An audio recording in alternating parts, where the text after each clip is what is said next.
Good morning. Can we start? Yeah, better we start, Priya. Yeah. So there are about 48, and I think they will just trickle in some time. So we can start. Yes.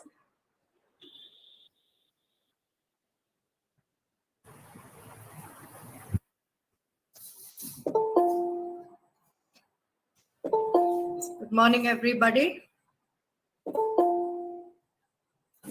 And myself, Priya Narayan from the Department of Biotechnology, Sir MVIT, will take you through the entire webinar series. Now, we'll begin with a small quote. Your ability to attract, evaluate. Just give me a minute, please.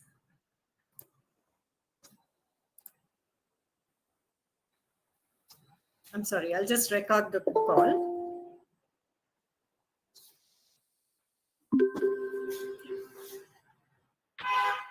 So your ability to attract, evaluate, and forge strong working relationships with co-founders, early employees, and investors often mean the difference between failure and success. Good morning, everybody, and I'm really very happy to invite all of you to the one-day webinar series on promoting entrepreneurial ecosystems. This webinar series was conceptualized to motivate the aspiring students and staff to start and grow their businesses by creating a pathway of opportunities like awareness programs and interactive sessions that we would be having today. Because starting your business is like planting a sapling. First, you have to invest your time and money. Then, you must take care of it while expecting nothing in return. But when your startup blossoms, it makes all the patience and hard work worthwhile. However, like saplings, many startups fail to grow and many die 1 to 3 years after launch. While there are many factors leading to all these failures and successes, one of the main reasons is the lack of expert startup advice founders receive. With this, we conceptualize the one-day webinar series, and we have 3 elite speakers today. Mr. Shrinivas B.V, who is the Managing Director of Aspartica Biotech Private Limited, Bangalore, who would be talking on the role of startups and incubation centers in higher educational institutions. Our second speaker for the day would be Mr. Nagachethan S M, who's an alumnus, who is the founder of Navank, and who is also a Bharat Inclusion Initiative Fellow, Bangalore. He will be talking on the social and rural entrepreneurship. The third speaker of today would be Mrs. Revathy Ashok, who is a startup mentor and co-founder of Strategy Garage. She will be talking on the angel investment, venture capitalist funding opportunities for early stage entrepreneurs. With this, I would very cordially welcome one and all to this webinar series. And I also take the opportunity to introduce before you Mr. Shrinivas B.V, who is the Managing Director of Aspartica Biotech Private Limited. Mr. Shrinivas holds a BE in Biotechnology and also an MBA from the ICFAI University in Operations Management. He also holds an MTech in Biotechnology and Biochemical Engineering from Sir MVIT, and he is also pursuing his PhD under Dr. Nagendra. He is also a patent lawyer and has a master's in business law from the National Law School of India University. He is also a research advisory board member at Sir MVIT, a BOS member in Vijayanagara Sri Krishna Devaraya University, Research and Innovation Council member of Reva University.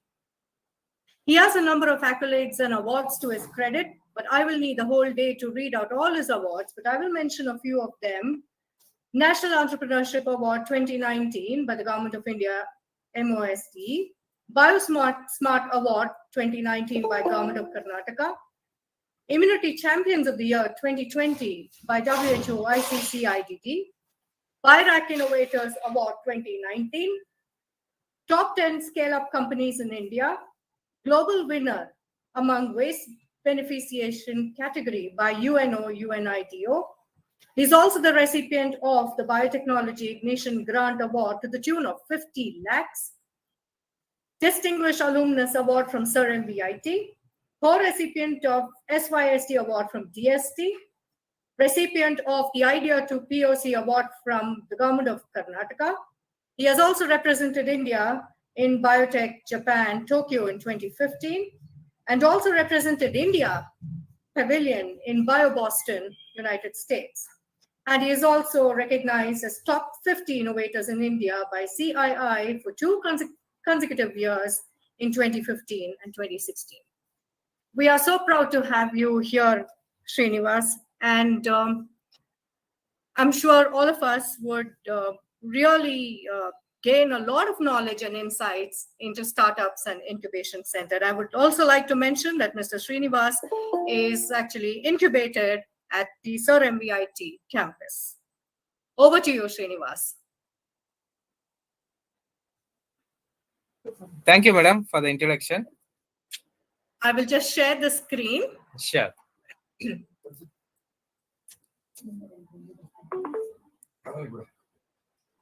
Is my screen visible?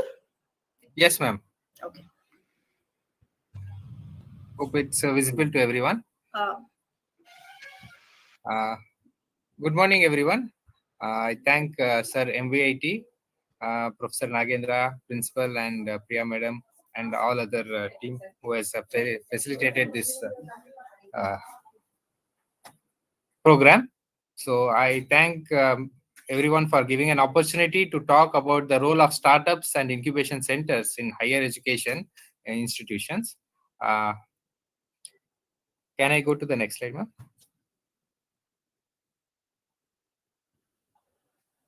Yeah, I represent Aspartica Biotech Private Limited. So most of them may know about the company, but I'll spend 10 to 15 seconds about 3 companies which are already incubated at Sir MVIT. So as we mentioned, this is a case study. All 3 companies are case studies where startups get incubated at a higher educational institution like Sir MVIT, and we have been successfully able to get some grants with the support of all the team of Sir MVIT. To start with, in 2013, we received a biotechnology ignition grant to the tune of 50 lakhs. With that, we were able to start a company in 2015, and we established a production unit, and we are in the scale-up stage now, where we are having a production unit at Dodbalapur and continue to have a research and development unit at Sir M. Visvesvaraya Institute of Technology, Bangalore, so that we continue to get the benefit of being associated with elite professors and students here. Likewise, our next company that is incubated at Sir MVIT is, ma'am, next slide, ma'am. Mallipatra Nutraceutical Private Limited, which works exclusively on growing world's costliest endangered medicinal mushrooms, which grows only in Himalayas with the help of Sir MVIT's elite professors. Dr. Priya Narayan was one of the collaborators in this project, and we were able to establish a proof of concept and develop large-scale production of these world's costliest medicinal mushrooms at Sir MVIT by creating an artificial environment. And this company has also started through a biotechnology ignition grant in 2014. Later on, we went ahead to establish an FSSAI and GMP grade production unit at Sir M. Visvesvaraya Institute of Technology itself. And this project got several recognitions at national and international level. To name a few, recently this company received a BioSmart Award, which was given by our Honorable Vice President of India, Sri Venkaiah Naidu. Next slide, ma'am.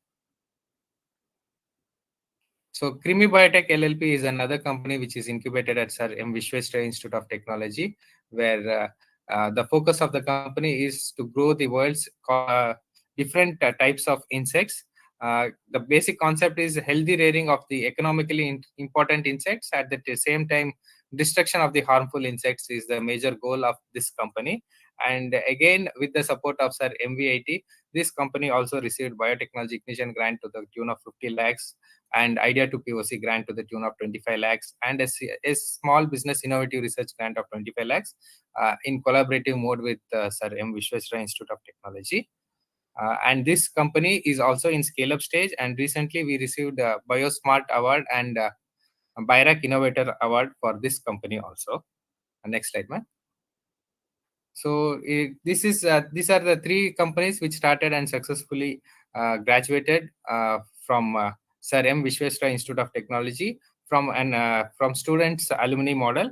And there is one more company which has already completed and exit, that is Foundation for Neglected Disease and Research, which is also having a production unit at Dodbalapur.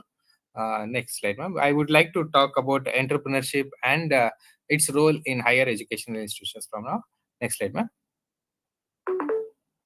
So basically, we need to think big, act small, learn fast is the goal. Next slide, ma'am. Business Incubation Center will be our basic discussion today. Next slide, ma'am. So basically, we are incubation, innovation, empowering people, and efficient investment opportunities is the basic goal of this presentation to which we will be looking at today. Next slide, ma'am. So what are business incubators? Business incubation, I will through this presentation, what I would like to do is I would like to tell about some of the advantages of having a business incubation center at an higher educational institution, both for the benefit of the student as well as for the institution. Mostly it is most beneficial for the student, where lot of services from the professors, administration and facilities can be utilized by any individual to develop and convert into an enterprise.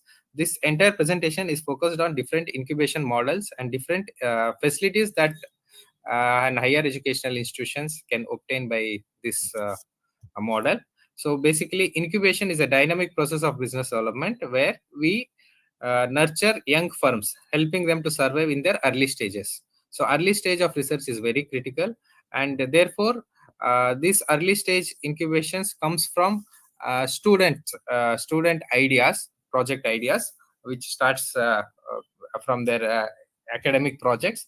Some of the academic projects have large uh, entrepreneurship or business potential, and hence the basic goal is to convert them into a business idea, convert them into a company and make them a business model.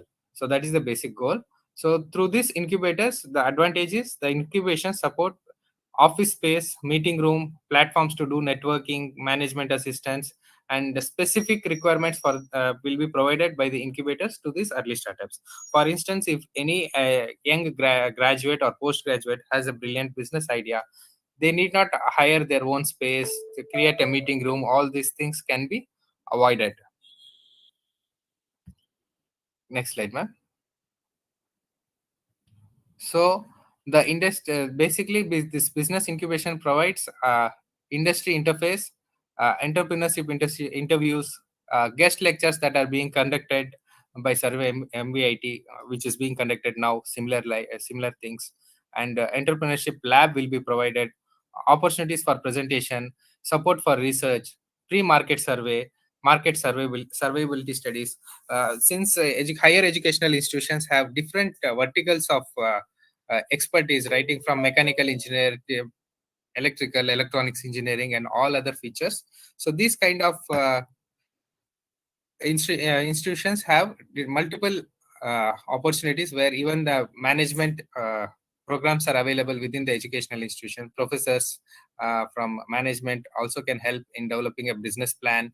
Skill development training can be given specifically, and one-to-one marketing and mentoring options are provided to any individuals who are interested in pursuing their entrepreneurship model. Next slide, ma'am. So some of the benefits of incubation. So new technology or products gets developed here for the entrepreneurs, and there is a choice of investment option which is being informed by the incubation center. And this kind of investment models, they basically investment models are of various ranges, maybe a grant, equity model, debt model, all these things are available. And depending on the type of business venture and risks and uh, possibilities of scale up, different models have been explained to the entrepreneurs. And there will be sometimes there will be technology that is being developed by the team of professors and students. At the same time, they don't want to convert into an enterprise by themselves, so such innovations will be given a possibility for takeover by an existing company. So such models will be developed by incubation centers at higher educational institution. At the same time, for the corporate world, there will be low cost innovation centers. So even the corporates uh, like Himalaya Drug Company and Infosys, Wipro are trying to establish their own incubation centers at higher educational institutions like MVIT, so that there is a possibility of takeover of several technologies, innovative products being developed, and there is a cross branding between the company and the institution for the benefit of both of them. Next slide, ma'am. Likewise, from the government perspective, there is a lot of advantage. There is economic development for the government. There are social benefits. There are a lot of encouragement given to innovators to innovate. At the same time, it gives employment opportunities to so many people. Rather than seeking a job after their post graduation, they can enter into their own enterprise, thereby reducing the burden of employability for the government also. This is one of the advantage. Next slide, ma'am. Main activities in an incubation center we'll be discussing now. So the basic activity is to incubate early stage entrepreneurship ventures based on technology and innovation. In this case, the innovator or an entrepreneur will have an idea only, and at this stage he may not have a basic plan, business proposal, market data. This may not be available, but still the idea can be evaluated, and this idea is incubated at the incubation center. It is nurtured, and the feasibility studies are being conducted, and several options of creating physical infrastructure and propose for this kind of idea will be worked together.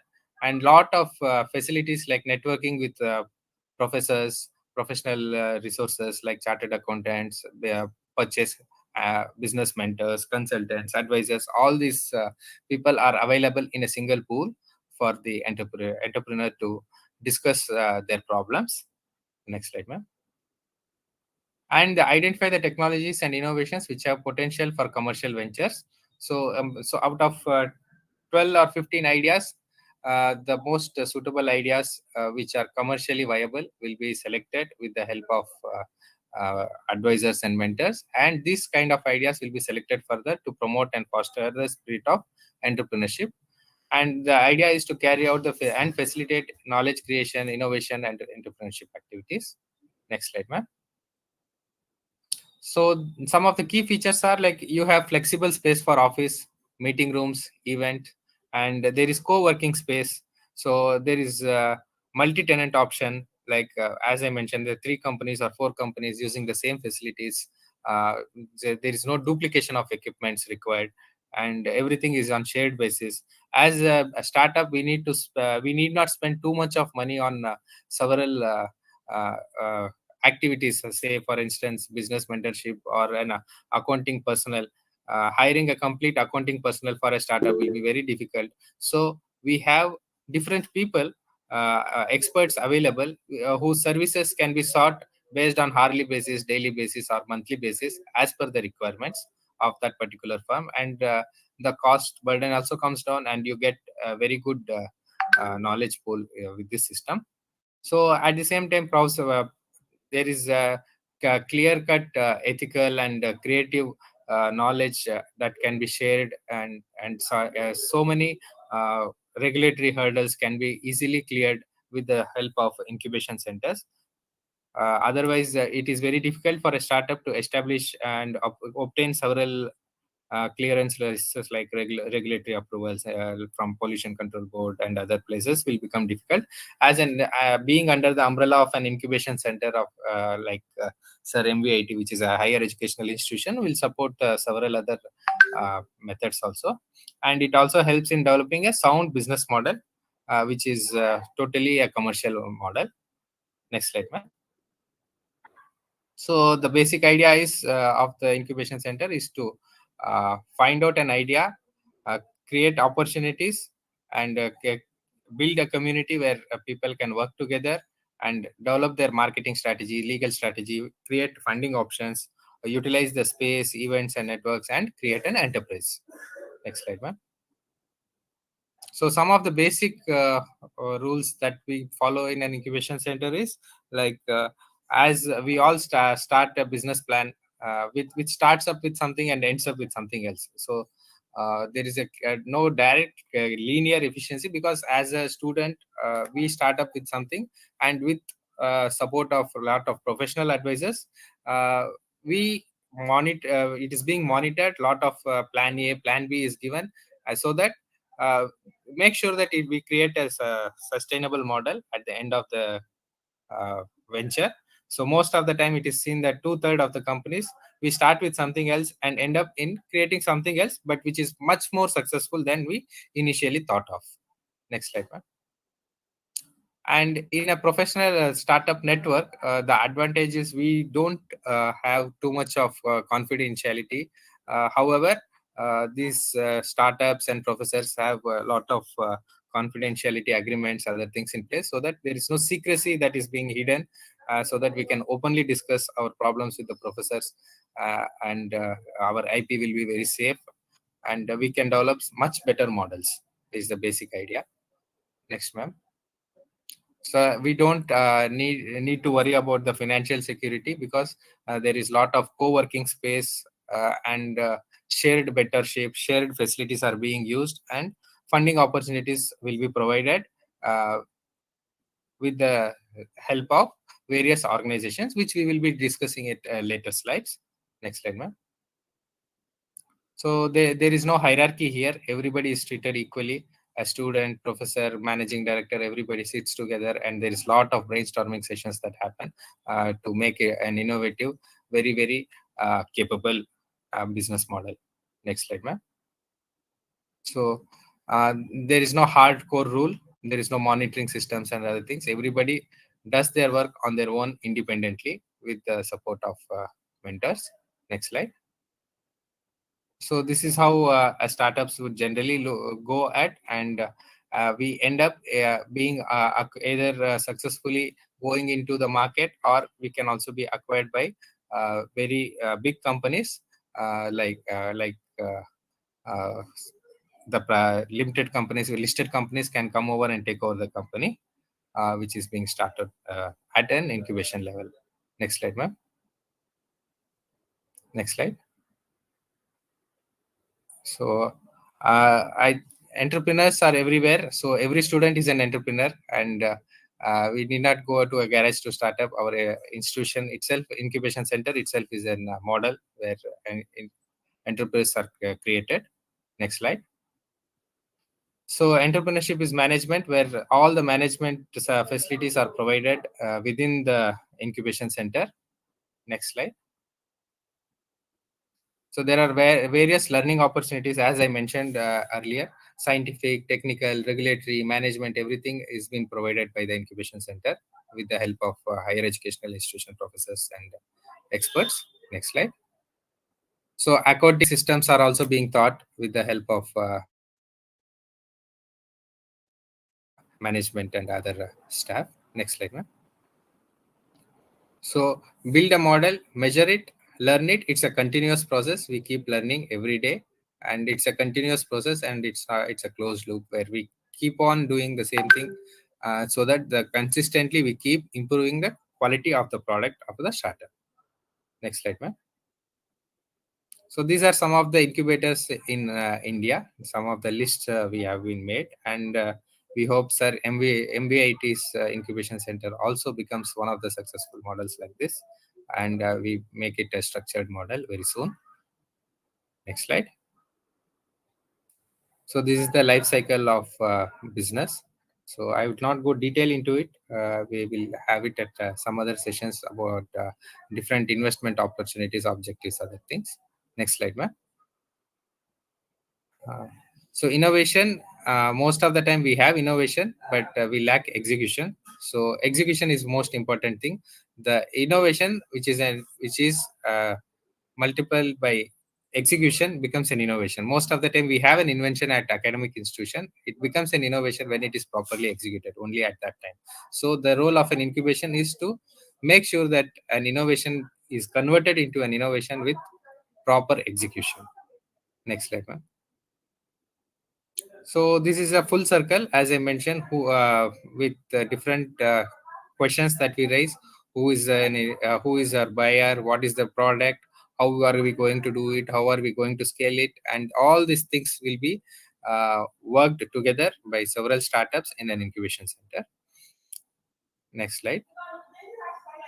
So design thinking is the main goal of the incubation center, where a lot of most of the time as a technocrats we are good at making stuff, but we may lack selling skills. That is the thing where incubation center plays a very important role in converting a technology into a marketable product. Next slide, ma'am. So as we have been having an incubation center that is mostly focused towards biotechnology innovations. So with our experiences, we have compiled few of the funding opportunities that are available. So this is not only restricted to biotechnology, and there is a lot of options for uh, interdepartmental activities, and some any other branches also can collaborate with this kind of funding opportunities, and it is strictly not restricted at biotechnology. If anything relate, if we can link it to life science, it may be software, it may be mechanical device, and an electronic device. When it is linked to life science, is eligible for all these kinds of fundings. Next slide, ma'am. So to start with, there are different segments of funding opportunities.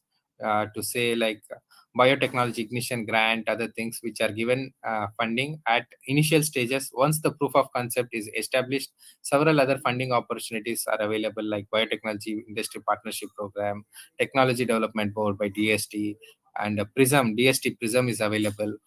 Contract research scheme is available. And lot of incubation opportunities and commercial funding and equity funding opportunities are also available for various uh, uh, types of projects that are available. All these types of business models can be uh, sought by any individual who is willing to start an enterprise. These are all mostly given as a grant in aid to the students who wish to start their enterprise. Next slide, ma'am. So biotechnology ignition grant is one such scheme, which is a very successful model, where I would like to spend a few more minutes on this, because this scheme, any individual is eligible to write a project and obtain a grant. The basic eligibility is to be a science graduate, and any science graduate who is willing to start a company is directly eligible to write a biotechnology ignition grant project. And the funding is to the tune of 50 lakhs, and it is given as a grant in aid. Every 6 months, 30 such projects are being given by Government of India under the scheme Biotechnology Ignition Grant. Even now, the call for proposal is open, and every student who is interested can apply and seek 50 lakh of funding if their project is selected. Next slide, ma'am. Likewise, once the biotechnology ignition grant, which is generally given for proof of concept establishment, if we have projects that we already have proof of concepts, we can go for other types of funding like biotechnology industry partnership program, where an academic institution can collaborate with any existing industries which is certified by DSIR. Fortunately, our institution and incubation center is also a DSIR certified incubation center, and we are eligible to do contract research for various industries if their areas of interest is matching with us. Next slide, ma'am. Likewise, we have something called a Small Business Innovative Research Initiative, which is also a combination model where an industry and academic can join together, and if the proof of concept is already established, we can work for a model and this project is also given to the tune of 100 lakhs, and up to 50 lakhs is given as a grant in aid to the educational institution or an incubation center. Next slide, ma'am. Likewise, promoting innovation in individual startups is another scheme that is available with MSME, where funding of up to 10 lakhs is given to any students who has an innovative idea. This is given by MSME sector, and any individual is eligible even before the starting of this company for such projects. Next slide, ma'am. And another important project is like contract research scheme is available for any existing projects that has already been developed by the institution, can be taken over in the form of technology transfer with the help of an incubation center or a company which is already there in the institution, or we can also collaborate with an institution that is outside the incubation center.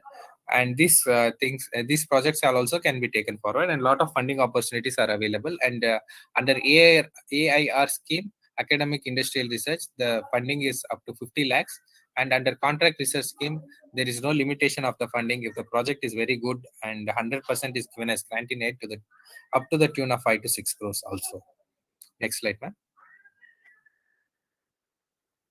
And lot of international collaboration projects are also available, like grant challenges are available, where funding up to the tune of uh, 10 crores is given by various funding agencies like Bill and Melinda Gates Foundation and other projects. And the basically higher educational institutions in collaboration with incubation center and their startups can do many international projects also. Mostly these are focused towards agriculture products, malnutrition, child development, public hygiene, and even now the call for proposals are open. It's mostly interdepartmental projects and not related to biotechnology at all, and a lot of problems related to public health, and now lot of projects related to COVID mitigation are being funded by several international programs. Next slide, ma'am. So these are some few more international funding that is available to the up to the tune of 2 to 3 crores, which is available. Anybody can get their projects funded through these schemes also. Next slide, ma'am.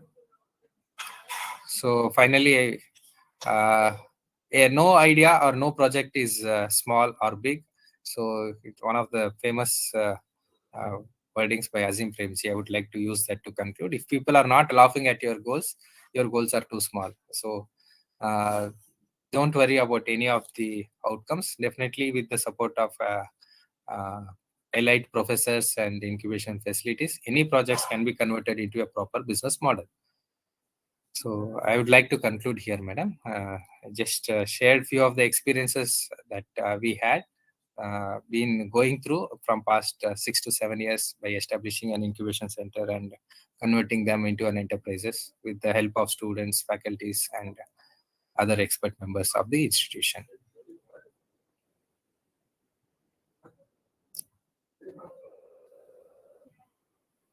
Thank you. And if there are any questions, we will be able to take it up one by one.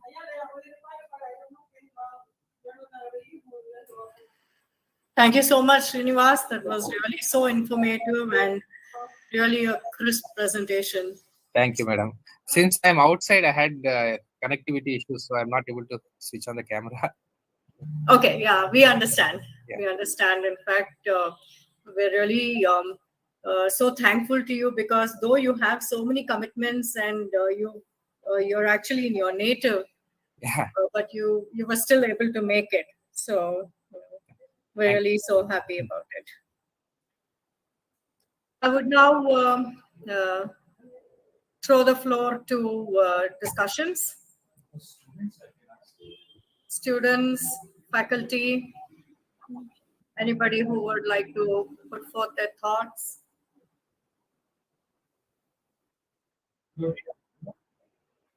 Hi, sir.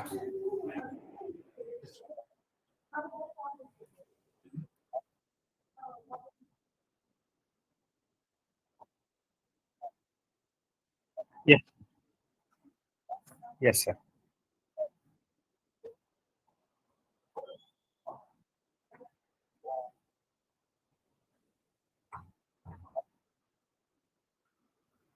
Yeah.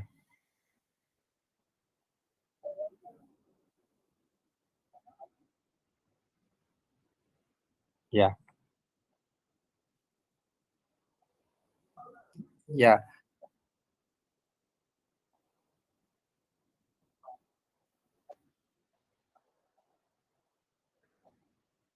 Yes. Yes, sir. So funding is one of the most critical thing that I see here, sir, because we are rich in ideas, we are rich in talent, but trying out a business model or doing a small trial and error, which costs about 10 to 15 lakhs, is very critical for us. So I think funding opportunities for this kind of things should be increased, and government has already identified this, and there is a lot of funding opportunities available. So I think we need to structure many things and find out all the funding opportunities and tap them one by one, which also includes CSR funds.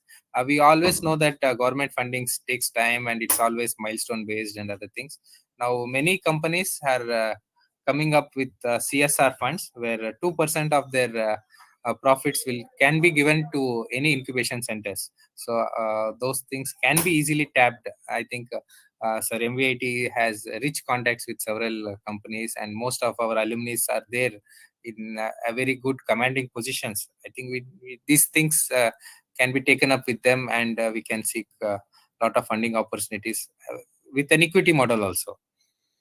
Is I think that will be very useful, and which it can take us to the level of MIT and other incubation centers.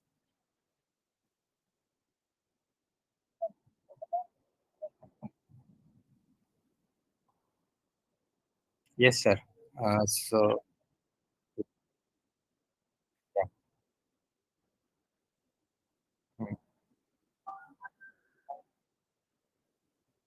Yes.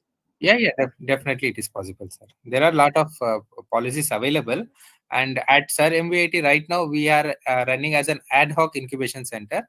It has to be structured into a separate entity, and very clear-cut policies can be uh, molded and put in places so that there is no confusions, and there is very clarity in terms of business, non-competitive clause, and all those things. So, which will help us in a long run. Such models are being established now in many incubation center, and we can follow such models.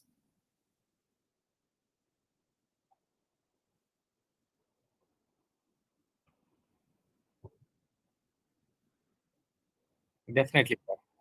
Yes, yes, definitely. For instance, GKVK, C Camp in GKVK has more than 100 enterprises under one umbrella. Now, Bangalore Bio Innovation Center is starting similar model. They already have 50 incubations available with them. Now they are expanding to 200 is the target. So many people are expanding like that. We can also work in similar model.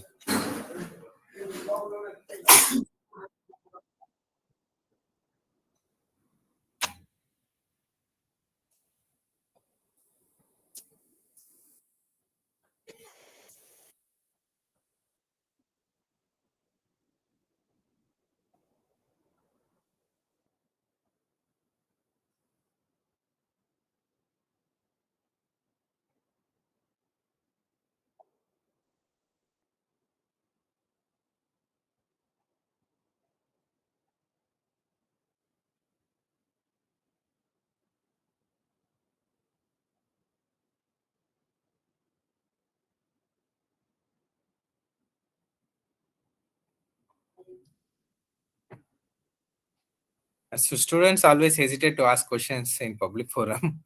So we encourage students to come up and ask as many questions as possible. Uh, Otherwise, also anytime you people have any questions, you can always write to us or come and meet us personally.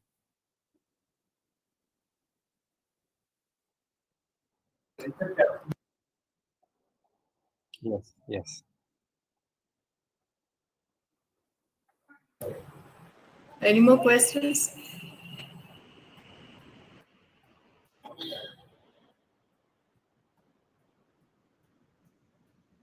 Students, faculty, researchers.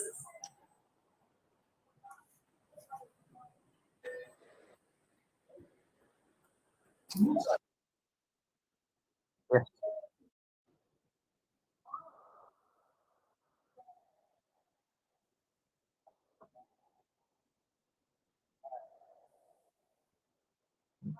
Yeah, there is lot of scope for foreign investments in Indian companies. That's picking up very high.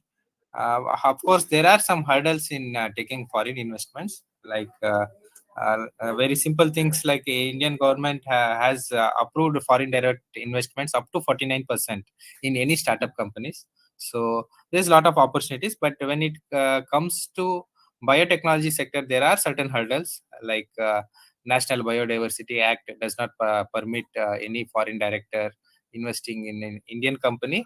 Of course, they permit it, and the regulations and the amount of charges and the rules and regulations is very high when it comes to biotechnology. But other companies like mechanical, electrical, and electronics, there is a lot of opportunities, and it's called as strategic alliances. And very existing companies, many existing companies come and take over Indian companies with the 49% equity. And I recently heard that there is an amendment to increase it up to 70% also. I'm not sure about that, but there's a lot of scope for foreign investment in Indian companies, other than few hurdles like Biodiversity Act and other things. So I had a similar opportunity where one of the company was willing to invest, but they backed out because of stringent rules by National Biodiversity Board, which happened a couple of years back. I think other than that, there is no other issues in foreign direct investment.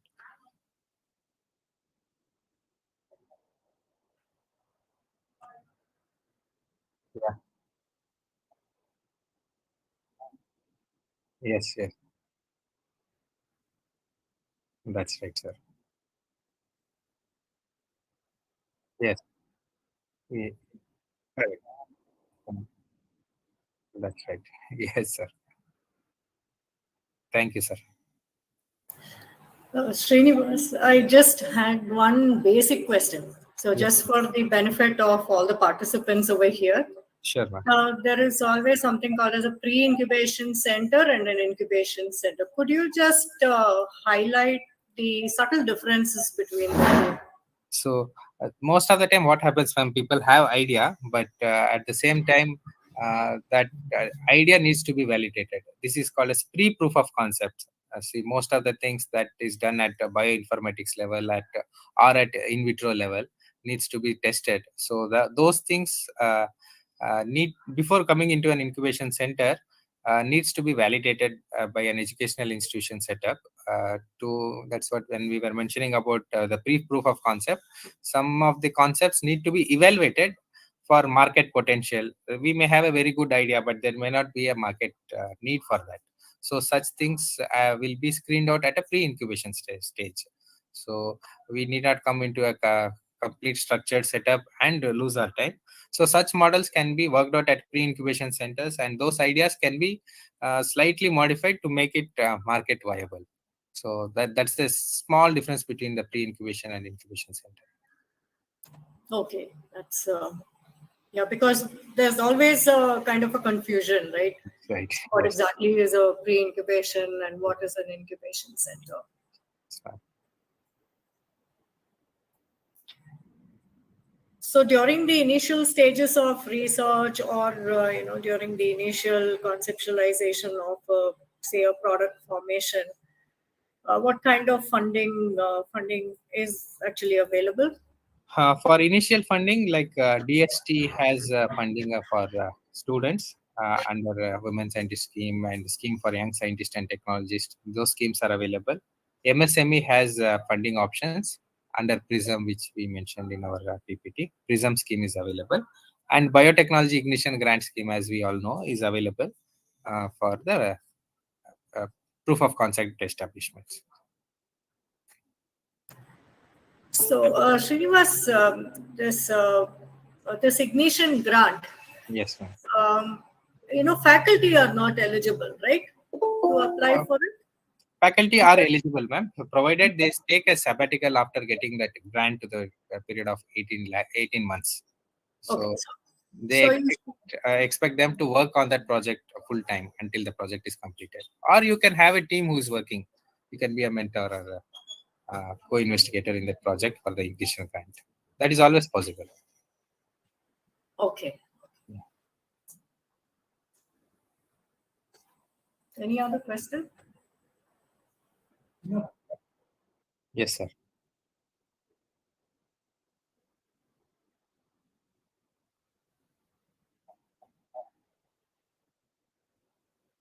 Yeah. Yeah.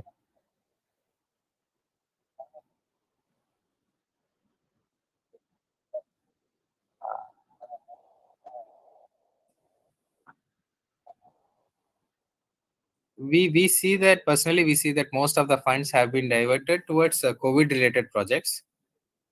So there were a lot of call for proposals, more than 100 call for proposals we have seen personally. Most of them were related to COVID, and there was a lot of diversification in funds, and number of funding to other schemes have been reduced is what I have seen, because most of the funds have been diverted to other kinds of facilities, like for example, giving interest subsidies to some of the startups, or giving a moratorium period. All those things are required to keep the startups alive. So most of the funds, I think, has been diverted to keep the companies alive for some time. So even we received some COVID moratorium fund of about 10 to 20 lakhs from State Bank of India on a very reasonable loan basis. And we also got an interest moratorium for a period of 2 years. So most of the funds are being utilized to uh, this kind of activities is what I see. And funding towards regular research projects have been reduced to some extent. Yes, sir. Thank you, sir.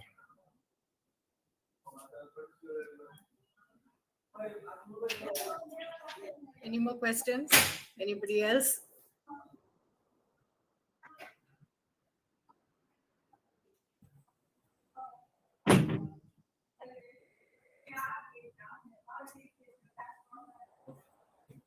Okay, so I think if there are no more questions, then we can all join together and thank Shrinivas. And thank you so much, Shrinivas, for having, accepted this at such short notice also. Thank you, madam. We are always available.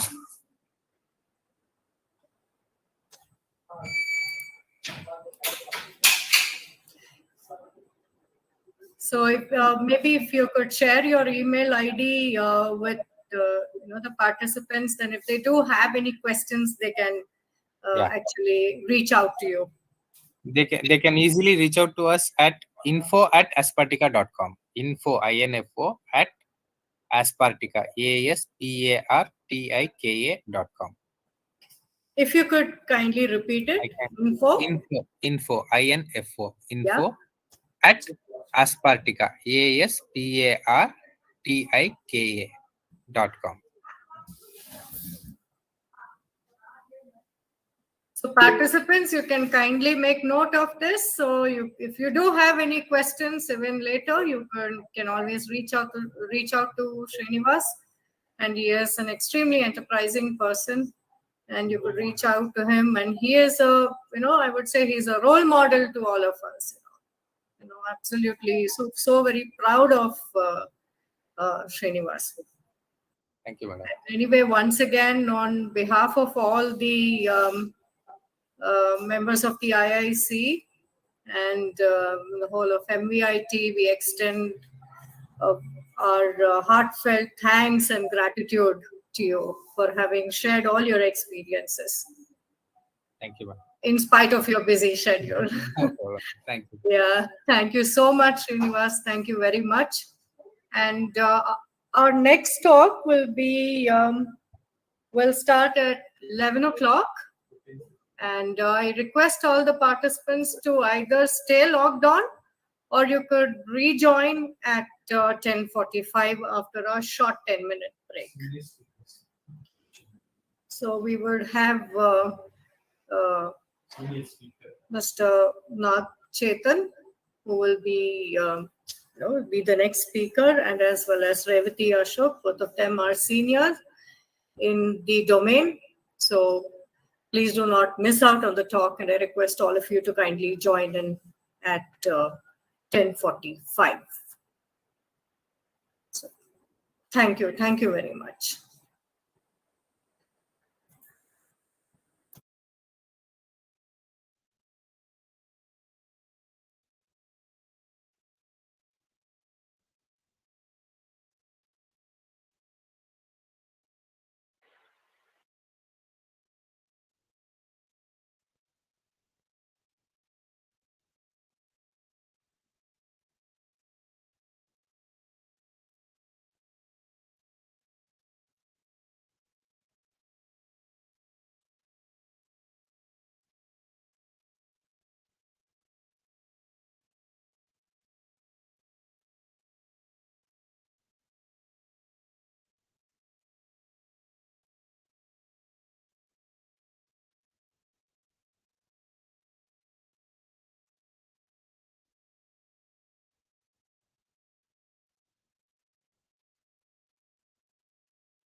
Yeah, hi, Dr. Jagdish.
Hello, sir.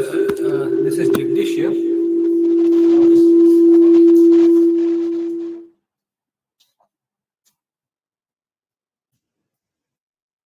Hello. No.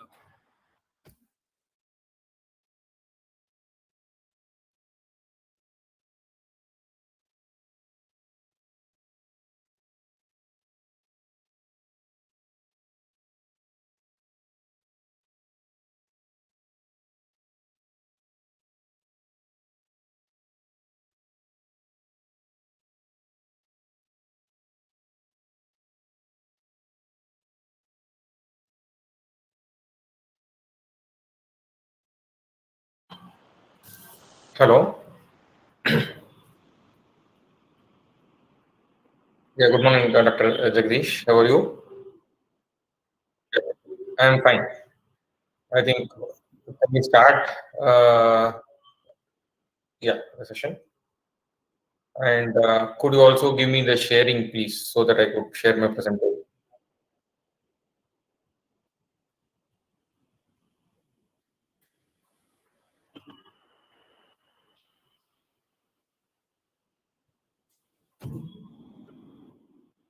Yeah, yeah.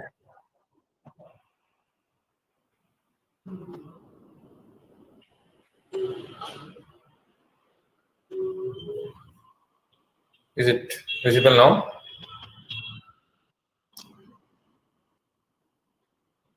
Yeah. So can we start?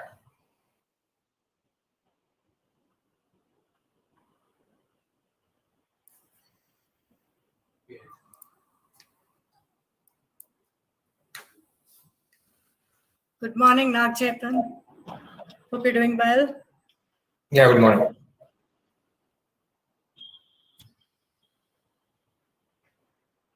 Can we start? Yeah. Yeah. So, welcome to session 2. Very good morning to everybody. Welcome to session 2, and we will be having our proud alumni, Mr. Nagachethan S M, who is a founder of NAVANC and is also a Bharat Inclusion Initiative Fellow, and who will be talking about social and rural entrepreneurship. I would like to request my colleague, Dr. Jagdish Kumar, to kindly introduce Mr. Nagachethan to the audience.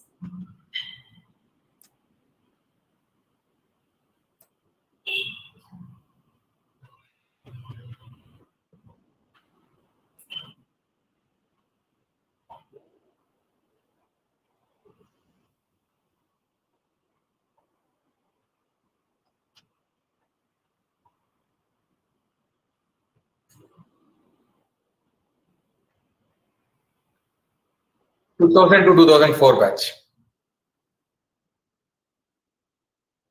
Yeah.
Thank you, Dr. Jagdish, for the kind introduction.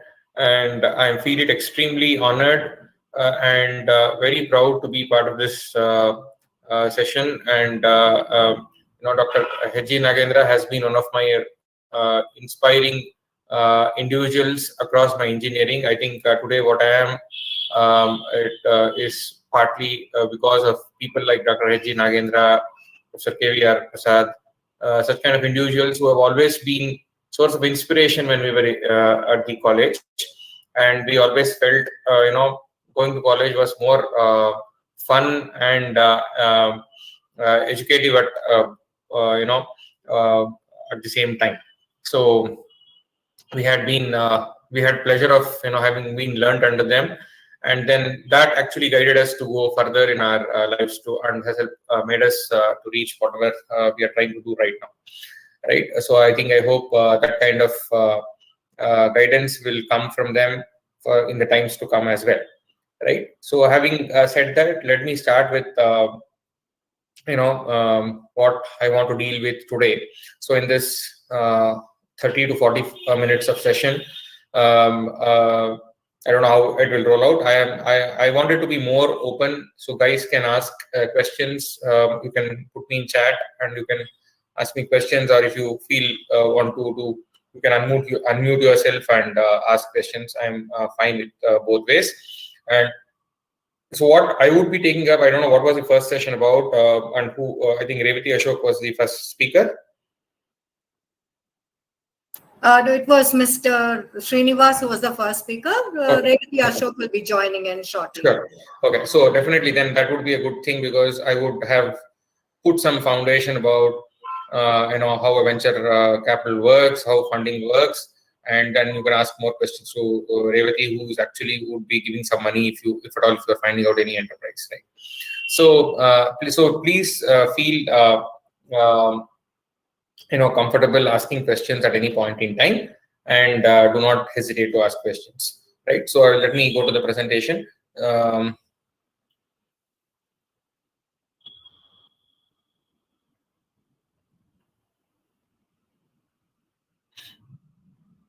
Yeah, is it visible? Yes, it's visible. Yeah. So today I'm going to talk about entrepreneurship in general, and of course with few examples of rural and social enterprises, because I've been dealing with many of them. And my own enterprise, Navank, it is Navank, because I just wanted to correct the way it was pronounced. Is more of a commercial enterprise rather than being a rural and social enterprise, but it has a lot of angle to rural and affordable housing space as well.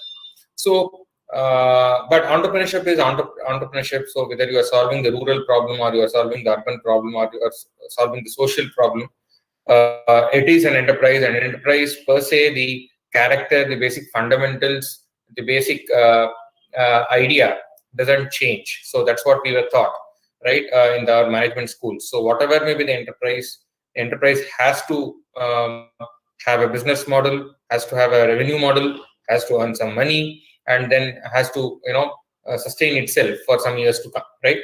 So why should we at all create an enterprise? I don't know how many of you have even heard a book called as I Too Had a Dream. It is about Dr. Varghese Kurian, and I don't know how many of your generation, because I'm talking to millennials, not even millennials, I think Gen Z, generation. So Gen Z, I don't know whether you are even aware of Varghese Kurian. The way I could say is that today in the morning, if you are going to get a cup of milk, I think you should thank Dr. Varghese Kurian for setting up such kind of an enterprise in India and making it so successful, right? So Varghese Kurian, I just in this slide have thought of taking few examples. And first one I wanted to be an Indian example. So Dr. Varghese Kurian was one of the finest entrepreneurs that India would have ever produced. Maybe he may not be an entrepreneur in sense of Jamshedji Tata or Ratan Tata, but Dr. Varghese Kurian was a true professional entrepreneur in the sense that he created enterprises professionally and making others run. So he created 100+ enterprises in and around Anand, which was his the mecca of his all work. So 100 enterprises in the cooperative businesses, educational institution businesses, NGOs, regulatory bodies, so on and so forth. So then you might have heard of people like Jeff Bezos, like starting Amazon from a garage, right? I don't know how many of you have been reading his books. So I think a lot of books have come. You can understand, you can get inspired. And till today, he owns a very normal car. He doesn't like the other example, which the next one is Elon Musk, right? Most of us talk about Elon Musk and his Tesla and then his, the space dreams and all. So he is another example of dreaming big and achieving big and dust all your failures. So he doesn't mind if he gets failed, but he dusts it and then he goes above it. Another Indian example that you can definitely think about, I have purposefully avoided Ratan Tata and his predecessors because, that's a seen example. I have avoided N.R. Narayan Murthy because that is also a seen example spoken about, everybody knows about. But Anand Mahindra is a silent entrepreneur. Like he seeks the future and he starts very, very small. So I was reading a book called as The Tech Whisperer by Jasprit Bindra, who happened to be the Chief Technology Officer for Mahindra Group. So people like Anand Mahindra as an entrepreneur are so great examples that they know what does the future be like. Like he writes in that book that Anand Mahindra way back in 2004 itself had sent him to a conference on artificial intelligence and machine learning. And he said that you should understand what blockchain means and what it means to various sectors in India. And if you see Mahindra tractors are very common in rural. So even we are talking about Olas and Ubers in the world today, right? So wherein it is all car rental. So Ola doesn't own any car, Uber doesn't own any car, but they have fleet of drivers and fleet of their cars who can come to you at any point in time the moment you put a request for them, right? So Anand Mahindra is such a dreamer. Even before Olas and Uber came into India, he started tractor renting in rural India. Okay, so such a beautiful concept. So it still runs in Madhya Pradesh. It has not picked up though because it takes a lot of time to do all such things, but it's a tractor renting because it solves a genuine problem. Because if you look at India's land holding, farmer land holding is less than 2 acres, right? So for a 2-acre land, every landowner or a agricultural landowner need not have a tractor with him, but he can rent a tractor, right? So understanding this, he said that why don't we have some 100 tractors and rent it out to the people on different days, so they can block that on a particular day and they can take the tractor for that particular day. So such are the great entrepreneurs that we are talking about. So these are the people who will give you an idea as to why an enterprise has to be created. So enterprise is nothing but a free will. It's a free will. So whatever you want to do, you can do. But it is under a self-supervision, like, because you become all the more vigilant with an enterprise because you have to do it. Okay, there is nobody who will examine whether you're doing it correctly or wrongly, but you will have to yourself introspect and see whether the enterprise is correct, is going in the right direction, it's going in the wrong direction, how to tweak that, how to bring it back to the the path, how to achieve the goal that we need to do, how to achieve the revenue we need to do, how to attract customers to it, how to attract investment to it, and how to build it. Right? So this is why the enterprise is so important, and we will see why enterprise is all the more important in the next decade between 2021 to 2030. So we are like a $3 trillion economy, whereas you see that China is around $11 trillion economy. So now I think one of the goals of Shri Narendra Modi has also been that we have to become 5 trillion economy, and it's not so easy unless and until we create so many entrepreneurs and so many enterprises. Because without enterprise, we still cannot achieve so many solutions, so many problems cannot be solved without having an enterprise. So in the next 2 to 3 years, or more broadly, next 5 years would be high growth years for India when you look at the economy. So 2019 has been wiped out, 2020 has been wiped out. Already we were pre-2019, that is a pre-COVID era. India was already struggling because of the demonetization and then the GST implementation. There was some backslash on the economy, but COVID period has brought everybody, entire world onto the same page, right? So now it's the right time, 2021 to 2025. You see that there is a V-shaped rebounding growth. So what are the indicators, early indicators that you can see that there is a rebounding growth in the economy?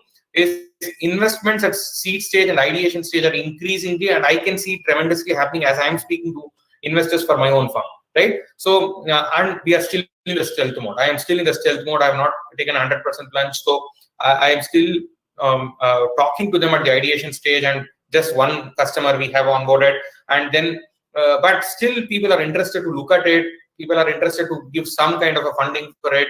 So there is already a lot of traction. So when I'm talking to in various forums, in various other things, I also meet a lot of other founders who have already taken 100% plunge, and I can see that the investments are coming into them quickly and more positively than what was pre-COVID, right? Because if you see the economic map of India post 1991, because that was the liberalization era, thanks to Dr. Manmohan Singh and his visionary Prime Minister Shri P.V. Narasimha Rao. So I think people forget him, but it is Shri P.V. Narasimha Rao's vision, P.V. Narasimha Rao's dreams that India's liberal policy was adopted for the enterprises. So 1991 to 2000 was a great era because people started putting in enterprises. 2000 because of the global recession. 2000 to 2004 was not so great again. 2004 to 2008 was great again. 2008 to 2010 was not so great. Then 2010 onwards, people started stabilizing and a lot of ideas got chipping in. But then the economy was not so great in the second half of the decade. But in the next 5 years, it is bound to have a V-shaped rebound. And then you can see the huge pipeline of IPOs that are lying with SEBI. Today also you might have seen that LIC is coming out with the IPO. It has put 10 banks into that. And you can see in 2020 alone, there were, I think, 12 unicorns. If I'm right, if I remember correctly, you can see examples like Swiggy. So we are poised for an economic change, right? Economic models are changing, right? we are fastly emerging into a platform market rather than from simply a supply-demand market. So it is a platform market wherein supply and demand, both sides are aggregated on the same platform. So it's a marketplace. So you can see each other, you can transact each other, you can compete with each other, you can see the competition quickly. So in every space we talk about, be it e-commerce, be it retail, be it infrastructure. So infra.market, I don't know how many of you are from civil engineering background here, but infra.market is one of the unicorns which has silently created a market for supplying construction materials on a bulk basis. Okay, so and the complete digital marketing revolution that's happening. So you don't see any billboards now. Everything is coming on your Facebooks, Instagrams, and then Google.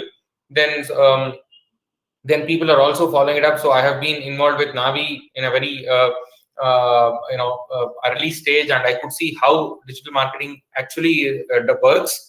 And then people are really adopting it quickly.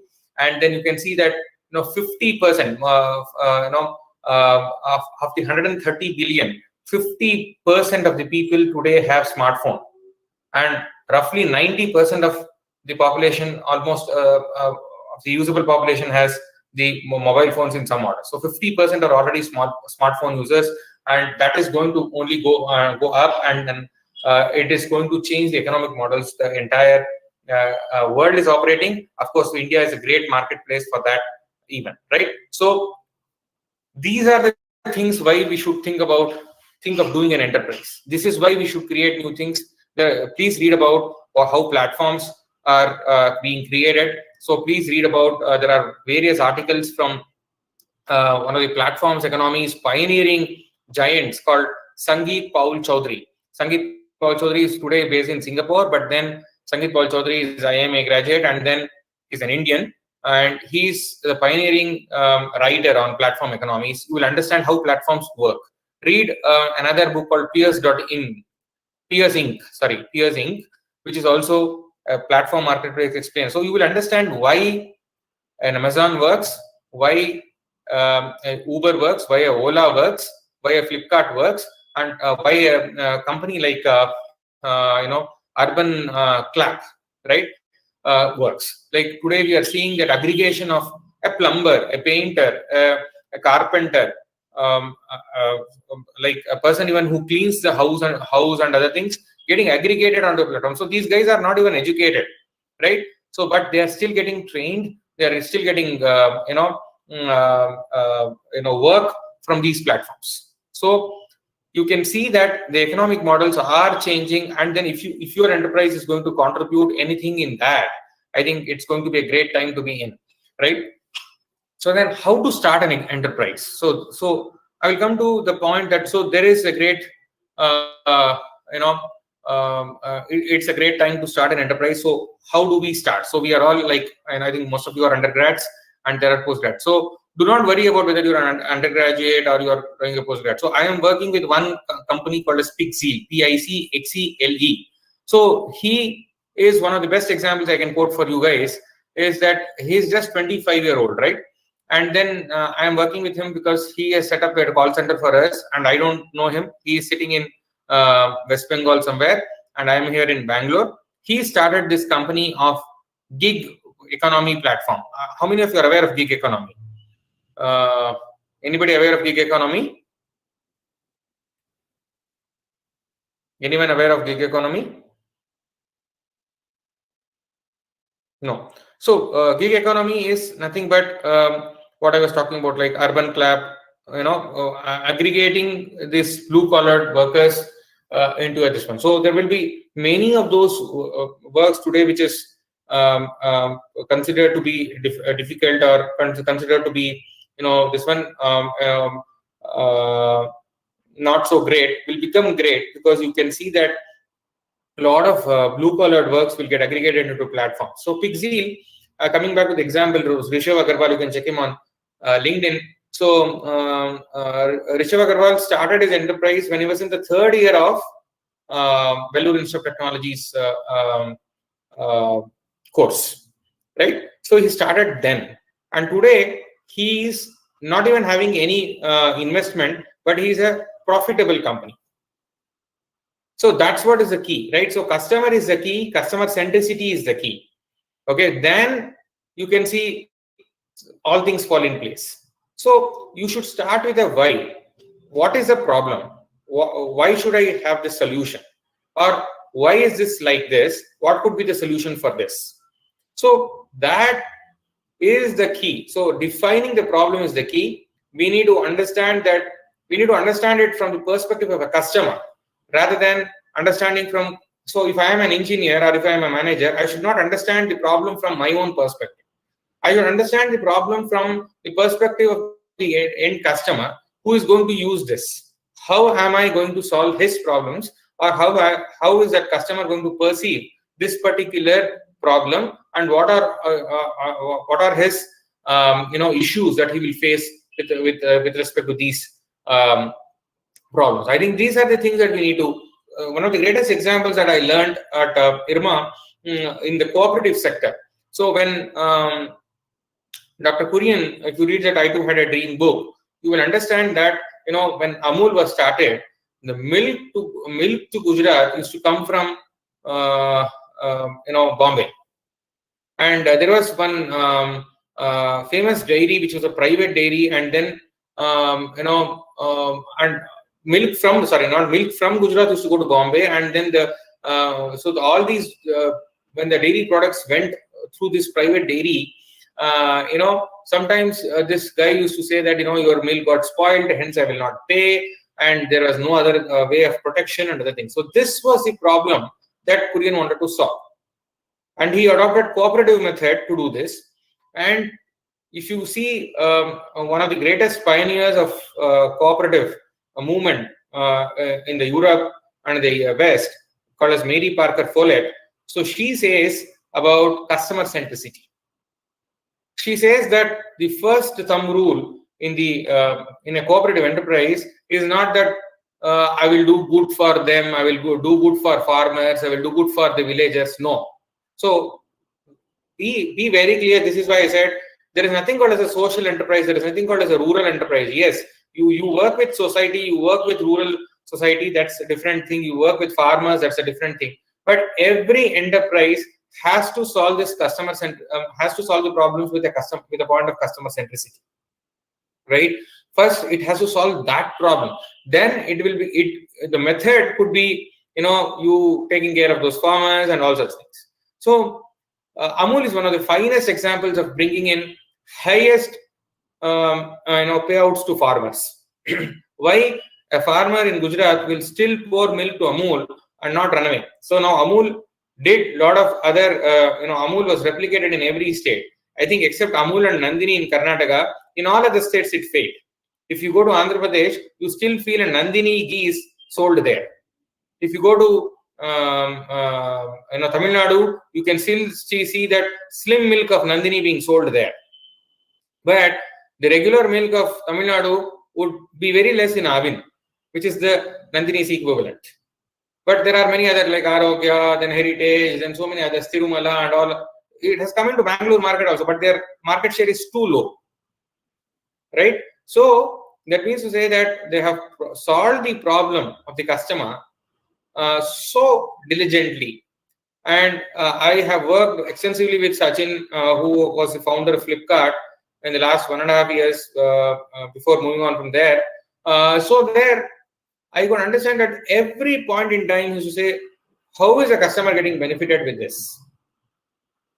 Whatever tweak that we are going to do, how is the customer going to get benefited? So that is the thing that we have to have while we are creating an enterprise. Even at Navank, when we said that we are going to get India's property credit scorecard, it is not because that we understand a mortgage loan, we understand this. It is because the end customer is not able to find value to the property that he has. He is a customer who is sitting in some village of, say, Western Ghats of Karnataka, able to get the same credit access as to the person who is sitting in Bangalore with the same piece of land. No, there are different. So that is where we wanted to have a solution, and that's where we started. So the problem is the key. So So what is that problem that we are trying to solve? Is it going to add value to the existing solution? Are there any solutions that is already existing, and are we going to add value to it? Is it very completely virgin and then it creates a new solution? What is a product market fit? That's another important thing that we need to understand. Whatever maybe the enterprise that we are going to set in, what is a product market fit? Okay, is there a product to that? Is there a market to that product, or you are creating that market? And if you create that market, will people buy in? Right? Then is it scalable at 10x? So I remember Sachin telling when they started Flipkart, they started selling it because they wanted to sell stationery and books. And they thought it's a good thing, and they just followed Amazon's model. So Amazon also started with that. Then Amazon went into some, other things. So these guys also ventured into some other things. So is it scalable? So how do we come to know these are the problems that are getting solved? So these are the things that we need to understand before starting an enterprise. Any questions at this point in time?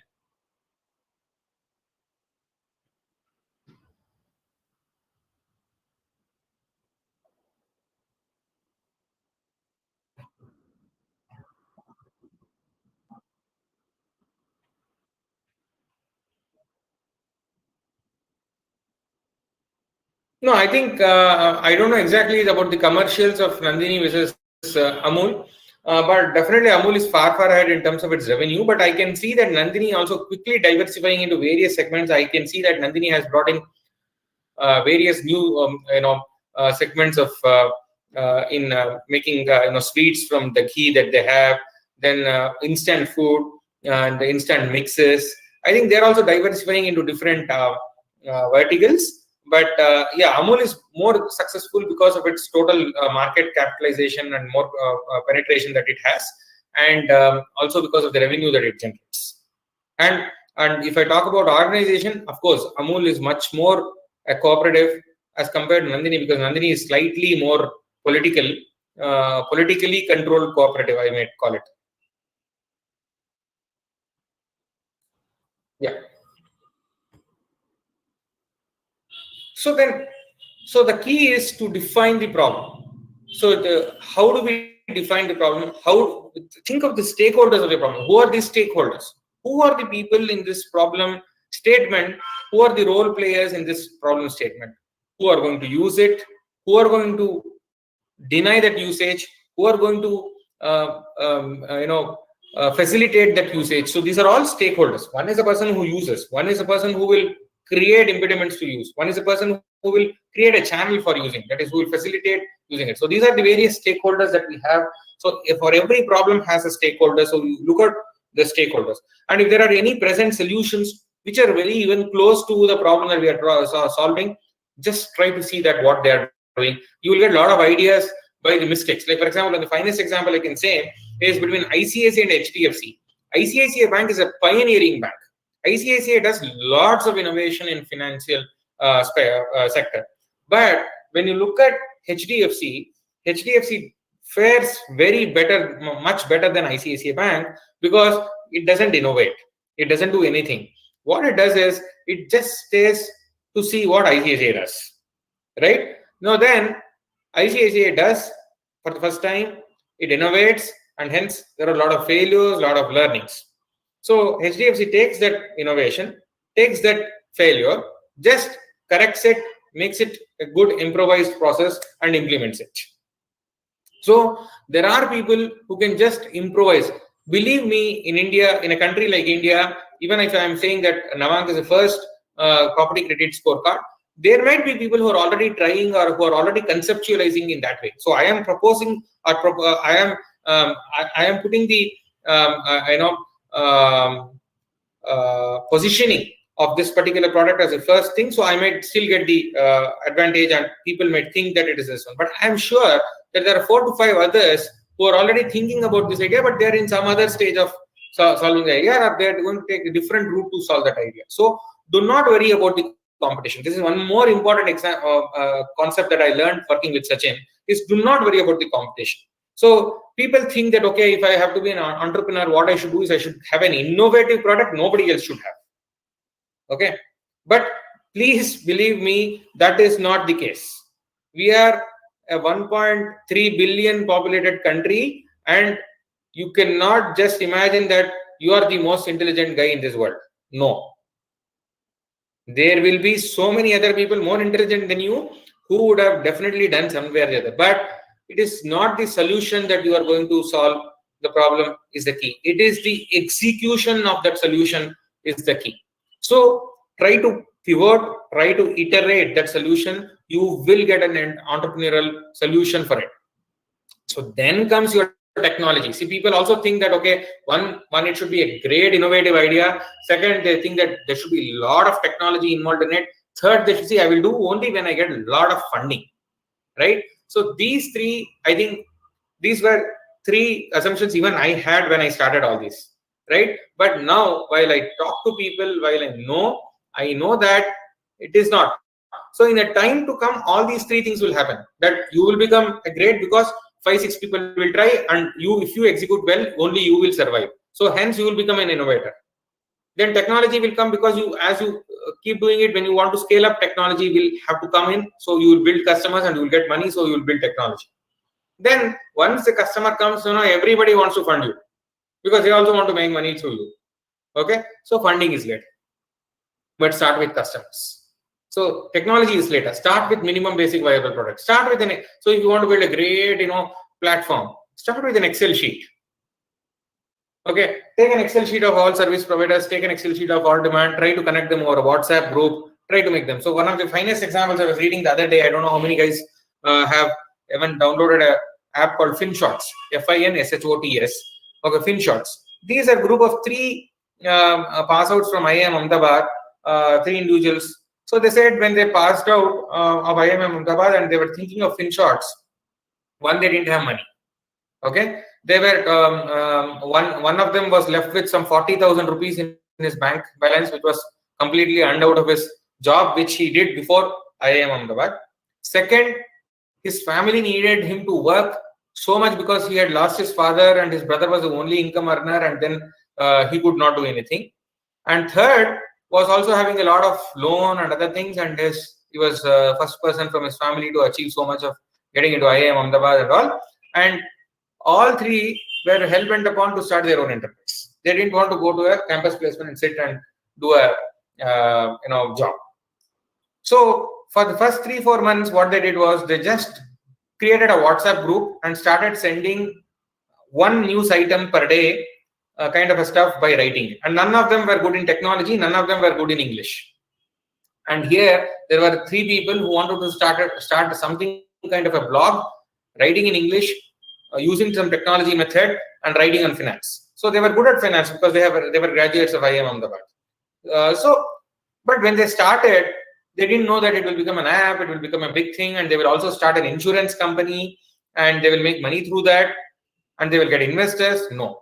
So this is how we have to start. I think even as I read more, as I talk to people more, as I'm getting into this field more and more, I feel that these will come as a fallout of your solution.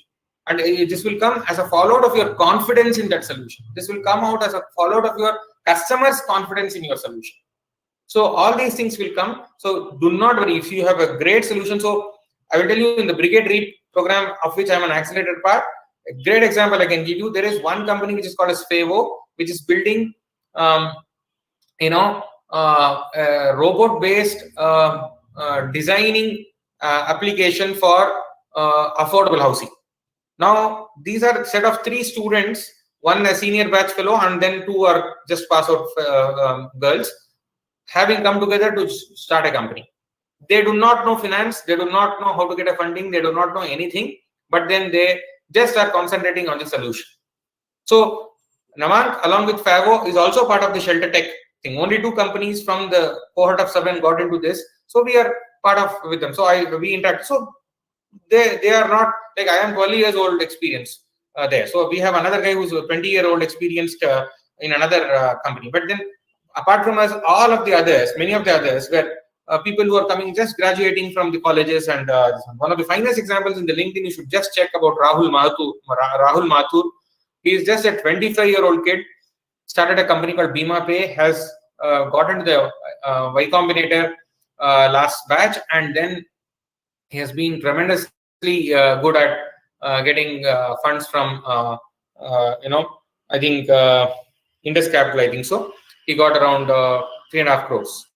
So just start with the problem, think of the stakeholders, see where you can iterate the solution, and things follow, right? So funding, you get a lot of, as I'm ending, I'm just doing two more slides. So for funding, you have a lot of people that you can talk about. This itself is a separate session I can take on. So there are what are known as incubators in the education institutions. Look, a lot of IITs, IIMs, IRMA has a social entrepreneur incubator fund, and then IITs, like for example Bharat Inclusion Initiative is a social enterprise in IIM Ahmedabad. So then accelerator. So then there are family owned, like Brigade REAP is an accelerator, and it's a family owned by Brigade Group. So then company funds are also there. So there is a Microsoft fund. There is again CAE.co is an alumni accelerator fund of IIM Ahmedabad. So then there are Startup India incubation initiatives. Then there are angel investors. Like there are investors in the market, especially we are in the hotbed of India's investment. This one, I think, apart from Bombay, if you're talking about investors, it's in Bangalore. And it's in Bangalore only that there are so many investors. So you can see that there are investors like Sachin himself is a great investor. Then of course we cannot go to him at a very early stage, but then there are investors like I don't know how many of you have been following on Instagram Naval Ravikant. So Naval Ravikant is a great example in the US to be an angel investor. Here also I think people do follow, a lot of people do follow on Instagram. Ankur Wariku, he's a great example of an angel investor.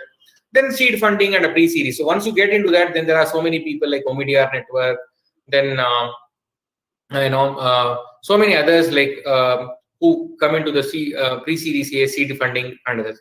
Then later on is a venture capital, and if you are into social sector, you also get development financial institutions. A lot of development financial institutions will put their money into sustainable enterprises. Like if you are working on climate change, if you are working on affordable housing, if you are working on rural segments and rural infrastructure or rural livelihoods. A lot of European-based development financial institutions are ready to fund, right? Then there are, of course, venture capital houses. The big sharks are there. You can go and talk to them. But whenever you are going to go, you have to think about 2-3 things. You have to go to the right investor.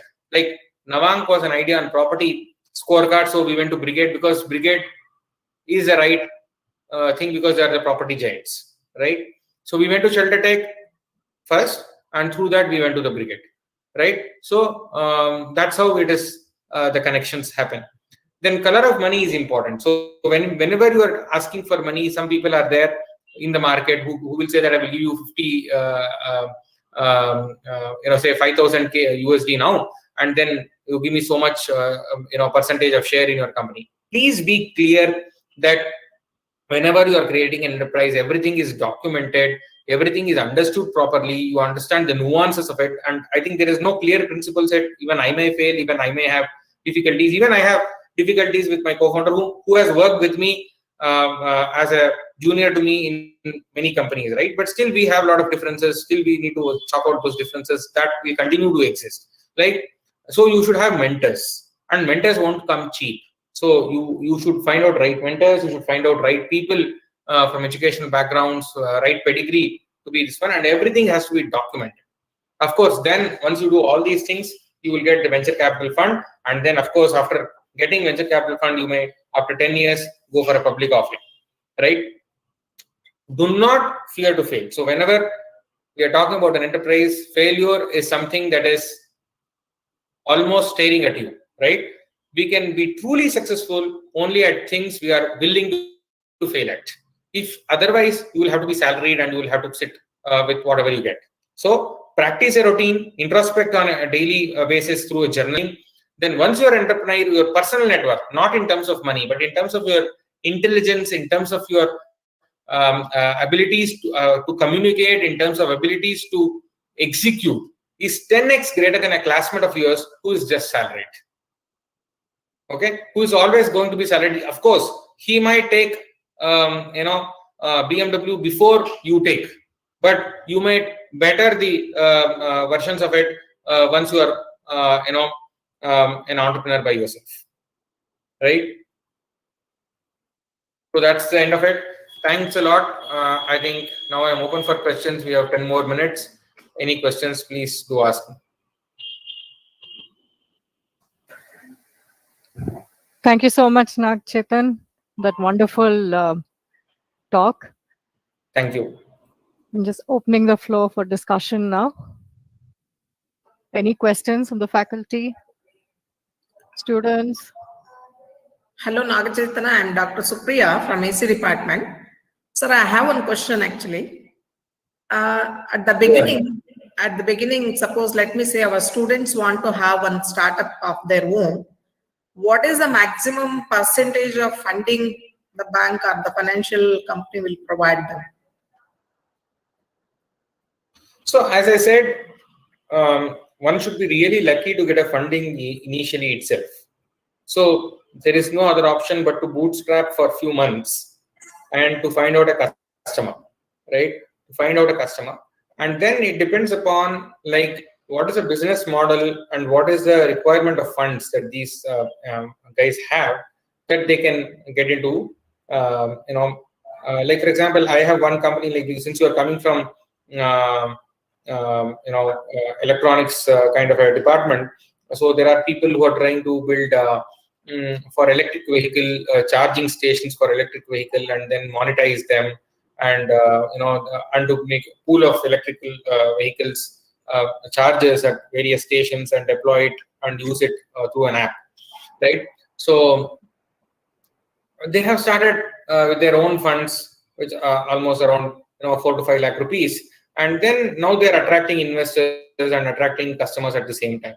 So I would say that it will take somewhere about 6 to 9 months to find an investment, and banks may not be the first choice of investment because you have to first find an equity investor, then you may get a debt investor. So there are two types of investments that go in. So one is an equity investor who will invest in your company, and therefore you get a debt later.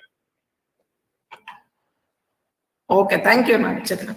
And one more thing is like, did you suggest anything like at what stage, what is the percentage of amount you have to spend? Like at what stage of their startup company production or at the beginning where they have to spend a lot of money? I think in the initial phase itself, they have to spend a bit of money. Then in prototyping the product, and I think getting some, if it is a manufacturing related or electronics related or something, at least some few models have to be manufactured by themselves by paying their own money, right? And like at least some 50 to 100 pieces of it have to be modeled, so that there are 50 to 100 customers onboarded or users onboarded. So they may not be paying money. So one of the important questions all these venture capitalists ask, or all these accelerators or incubators ask, is how many of them are paying customers? How many of them pay money to you while using your service? Okay. Thank you. And is there any like availability of subsidy for the students at the startup? There is only tax exemption if you are going to be part of Startup India thing. I think I have also not registered. I have to register it. So if you register under Startup India, you will get tax exemption. Yeah. Okay. Thank you, Nagachethan. Yeah.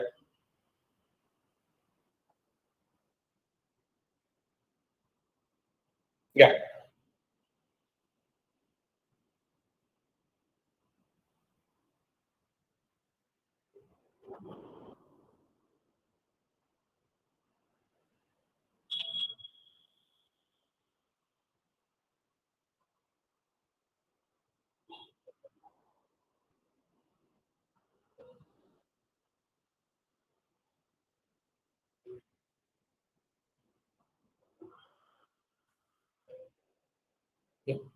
So it is a very vast question to answer because it has a lot of various sectors. So because it could be handicrafts, it could be food processing, it could be microfinancing and financing itself. So there are various, in each sector there are various micro enterprises, rural enterprises that have sprung up, and then few are successful, few are not successful.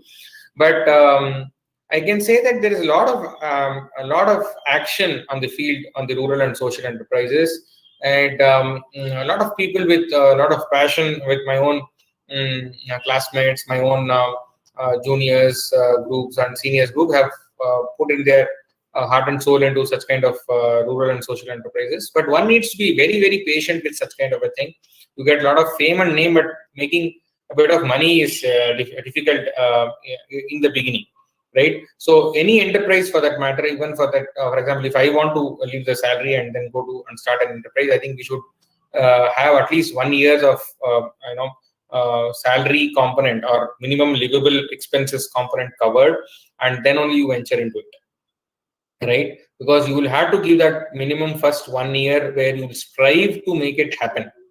And all people who will say that, wow, this idea is good and then I will support you on nice and other things, do not believe them at the face of it.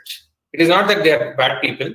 It is just that not everybody can invest in every idea, right? So that's the whole thing. But there is a lot of action in the rural and social space. A lot of things need to happen, be it rural connectivity, be it rural infrastructure. Then marketplaces have to improve. Then there are various, like I was myself thinking about an idea for an agricultural gig economy. I think we will be hitting that kind of an idea in some time, right? So all these things will come.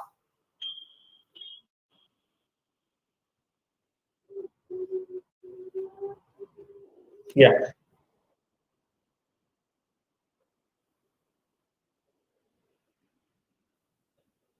Yeah.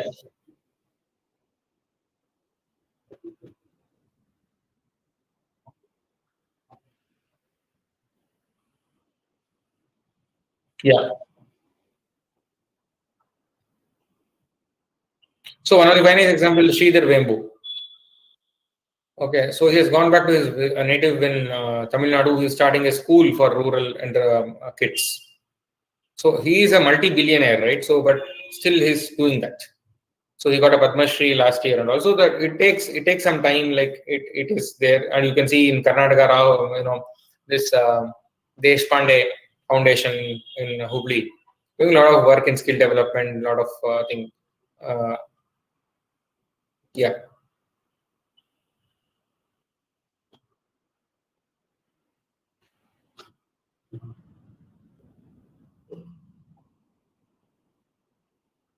So I think I have covered.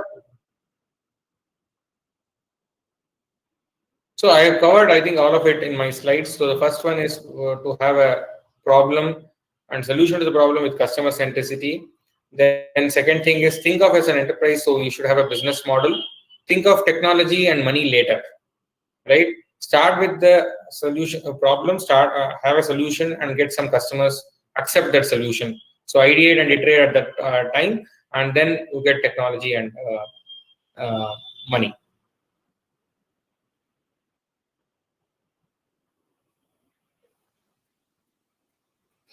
Any more questions? Students?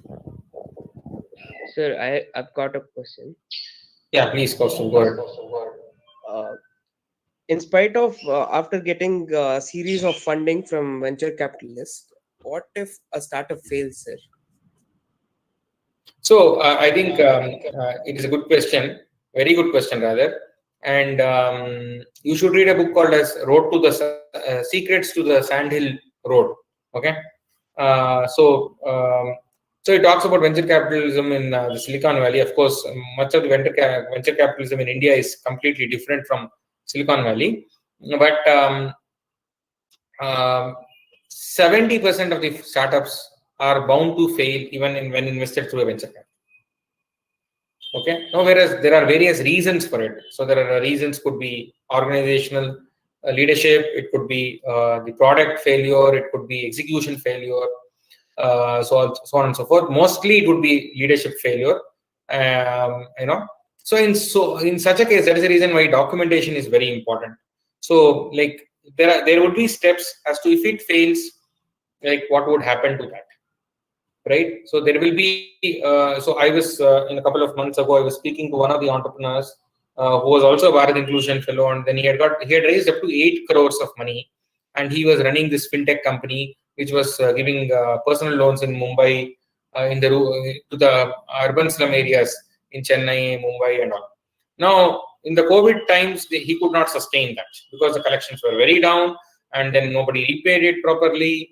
Then he was not able to sustain the organization's salary cost and all, and then he wanted to sell it. So he was talking to me, would you be interested? And he sold it at a paltry 1.5 crores, right? So he had raised a fund of 8 crores, and he's selling at 1.5 crores. You can imagine, right? So there are exit routes possible. It is not that you will get caught up in the web, but you will have to be very carefully documented exit routes. So there will be. So I asked him, was he able to pay off all his investors and other things? He said he could clear off all his investors and others. So I think there are methods to do that. Okay, sir. Thank you.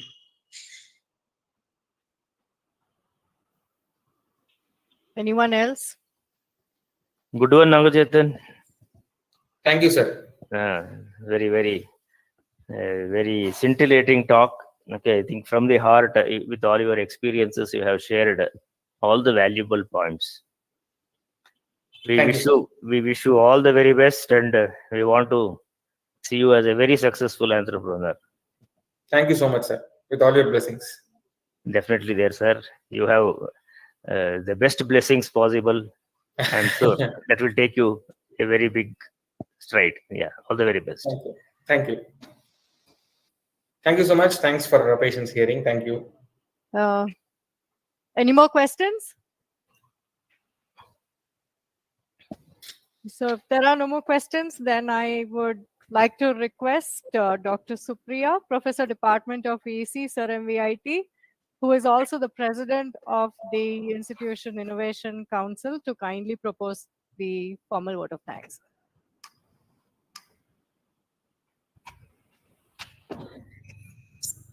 Thank you, sir. Nagachethan, sir. It was a very inspiring and also very informative talk what you have presented for our student. On behalf of Principal Sir MVIT and all the members of IIC, and also on behalf of all our students, I would like to thank you very much for your motivational talk. And also I wish that most of our students at least now start thinking of their own startup. Thank you, sir. Thank you. Thank you so much, Professor Priya. Thanks, Dr. Nagendra, sir, and then thanks, Dr. Jagdish and Professor Priya. Thank you. Thank you so much, Nagachethan, for being with us today. And hello to Revathy ma'am before I leave. Yeah, thank you. Thank you. Thank you, Nagachethan. Thank you, sir.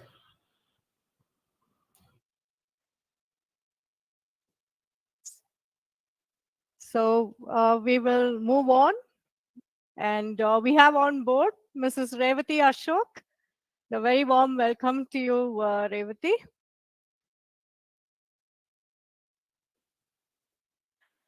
I think you're muted.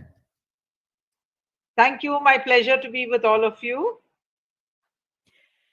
And Mrs. Revathy Ashok will be talking on angel investment and VC funding opportunities for early stage entrepreneurs. And I'll take this opportunity to call upon the head of the Department of Biotechnology, Dr. Nagendra, who is also the Vice President of the Institution Innovation Council, to introduce Mrs. Revathy Ashok. Thank you, madam. Very good morning, Madam Revathy Ashok. Very good morning to all of you. It gives me immense pleasure to introduce a very versatile, enthusiastic, and enterprising person, Ms. Revathy Ashok, who is a startup evangelist, angel investor, and co-founder of this Strategy Garage, former MD of this Thisman Sprayer. Revathy Ashok is the co-founder of Strategy Garage, a strategy and growth consulting firm for startups, mid and early stage companies, helping them build value and scale. As an active angel investor and member of the Indian Angel Network, VCATS, and Let's Venture investing platforms with investment in over 18 startups such as Dhruva, now an unicorn, Jigsaw, Excited, Picol, Chups, Peppermint, PI Beam, Gocoup, Steli, Sahas, etc. Ms. Revathy works very closely with all these investee companies on strategy, growth, and governance. Madam Revathy has held senior leadership positions in global corporations such as Managing Director of this Tishman Speyer PE funding, where she was one among the top 100 global partners. Worldwide CFO of Sintel Inc., a US-based NASDAQ-listed IT service company, and the first woman from India to be the CFO of a NASDAQ-listed company. Very proud of you, madam. Madam Revathy is a member on the boards of several leading giants in the country, listed or public limited, such as Welspun, Quest Corporation, pharmaceutical companies like AstraZeneca, Manipal Cigna, ADC, Microland, Shell MRPL, Sansera, and on the advisory boards of many, many startups. Madam has won many accolades to her credits. She is the Distinguished Alumnus Awardee by her alma mater, IIM Bangalore. She is a gold medalist from IIM Bangalore. Inc. 42 named her as one of the leading women angel investors in the country. Woman of Distinctive Vocation by Rotary. One of the top women achievers in business by CII, and one of the 10 most powerful women in Indian IT industry by DataQuest. Such an illustrious person with versatile knowledge, experience, and expertise in the domain of entrepreneurship and specifically related to angel investments is amidst us, and we are extremely thankful for Madam Revathy Ashok for consenting to enlighten all of us on some of the wonderful opportunities and sharing her valuable experiences with all of us. We extend a very hearty welcome to you, madam, and look forward to your scintillating talk. Thank you, sir. It is my pleasure. Is it possible for me? I have some slides. Is it possible for me to share it? Do you have please, a sharing option? Yeah.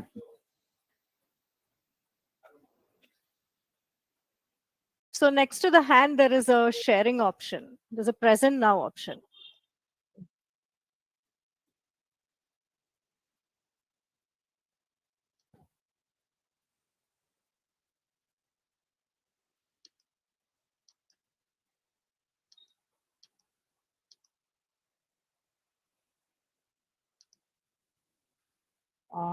For some reason, it doesn't share.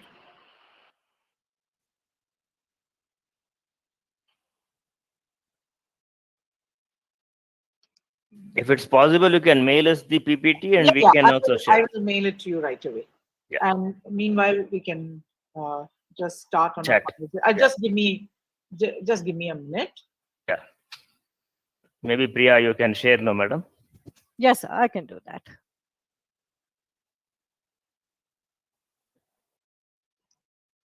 Priya, shall I send it to your email ID? Yeah, you can. You can.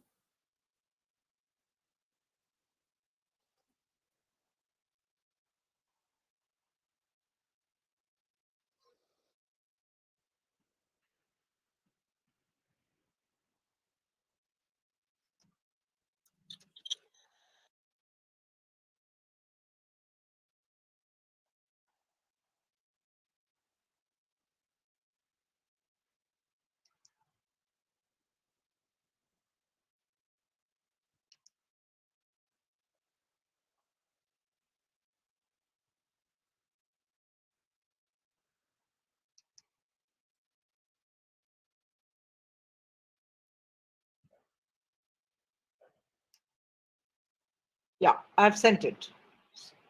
Hope you have received it? Yeah, I'll just take a look. Yeah.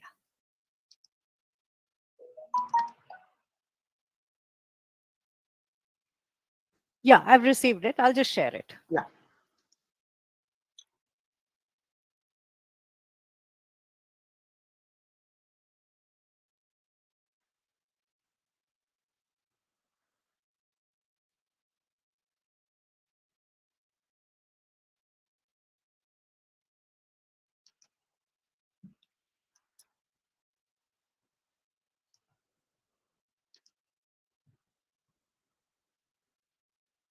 Can you hear me?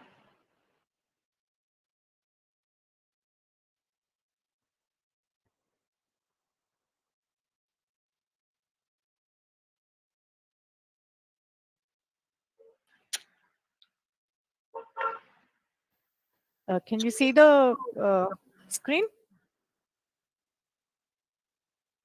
Yes. Yeah. I can see it. Yeah, yeah. Yeah. You can move to the next slide. So good afternoon, everybody. It's a matter of great pleasure to be with all of you. I think entrepreneurship is a buzzword. When we were growing up, we were all told, you study hard and look for a good job. For many, many years, entrepreneurship was always looked down upon, but India has been always a very, very entrepreneurial country.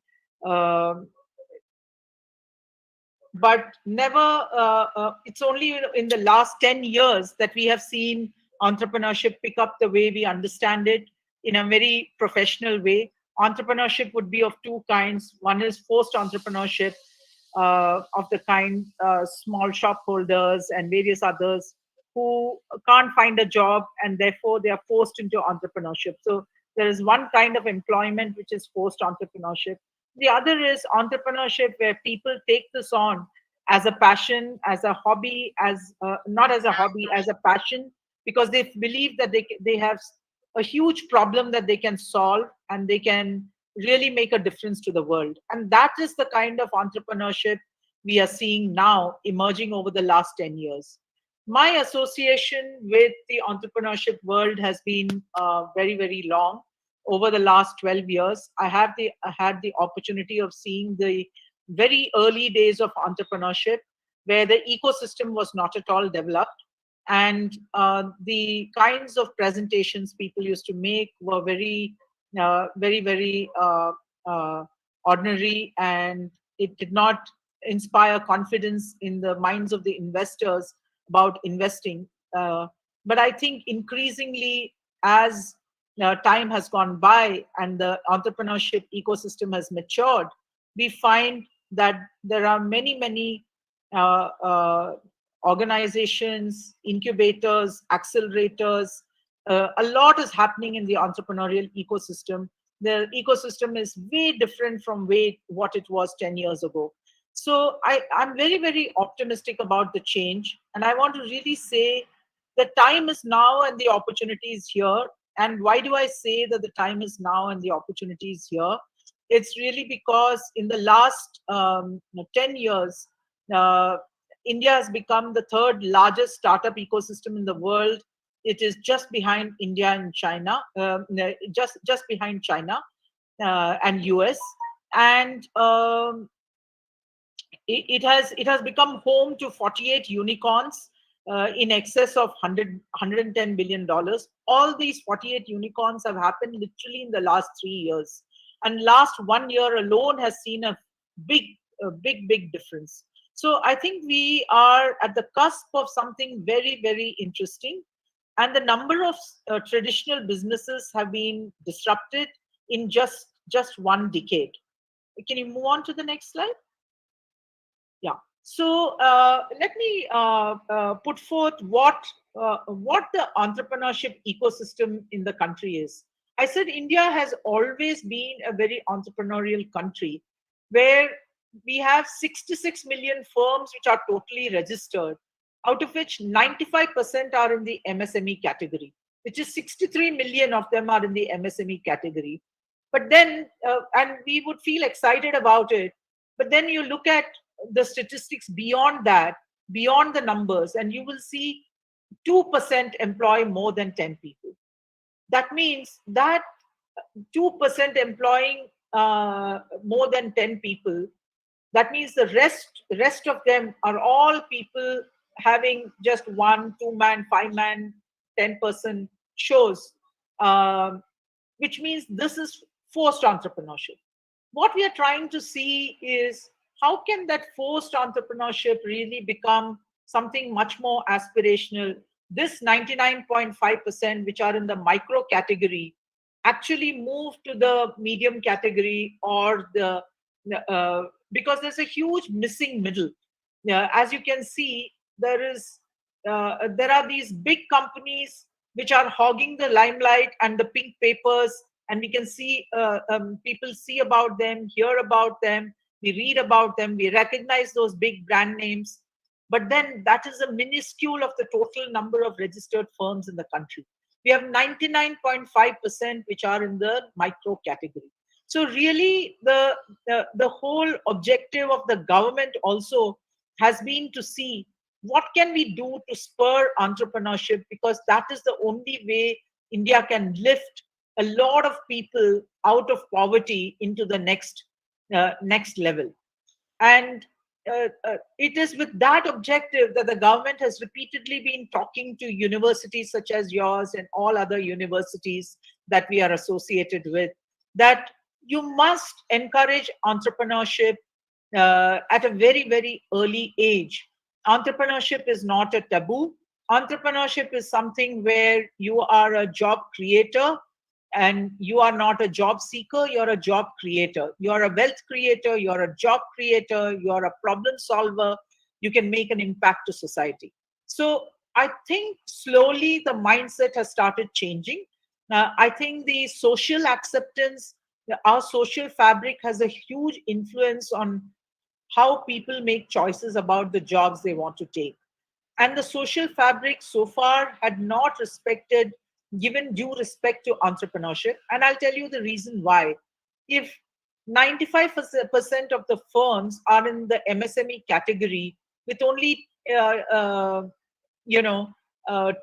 employing more than 10 people, entrepreneurship was not very highly respected.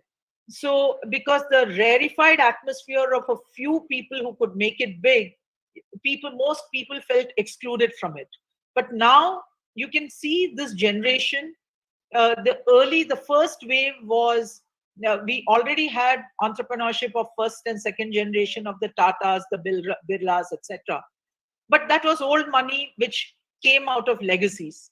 Then came a new wave in the early 2000s, 90s to the 2000s, where you saw a wave of IT entrepreneurship, where IT and BT, a lot of investments started coming in. IT made a big mark. BT had a tepid response because biotech intrinsically is very, very different from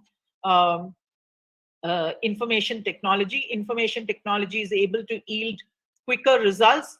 Biotech can lead to multi-billion-dollar wealth creation, but it's a long tail, long gestation period kind of business. And we found that the ecosystem had not developed so far very well. But that's beginning to change. We can see what is happening at IISc, we can see what is happening at CCAMP, we can see what is happening at ABAP, we can see NCBS. So a lot of fantastic things are happening. The ecosystem development is happening for biotech as well. But it'll take another few years before investors come in. We still have a situation where the early ecosystem for biotech has developed with all these firms that I spoke, these incubators and accelerators that I spoke about in these institutes. But the second round of funding, all these entrepreneurs in the biotech space have to look outside the country.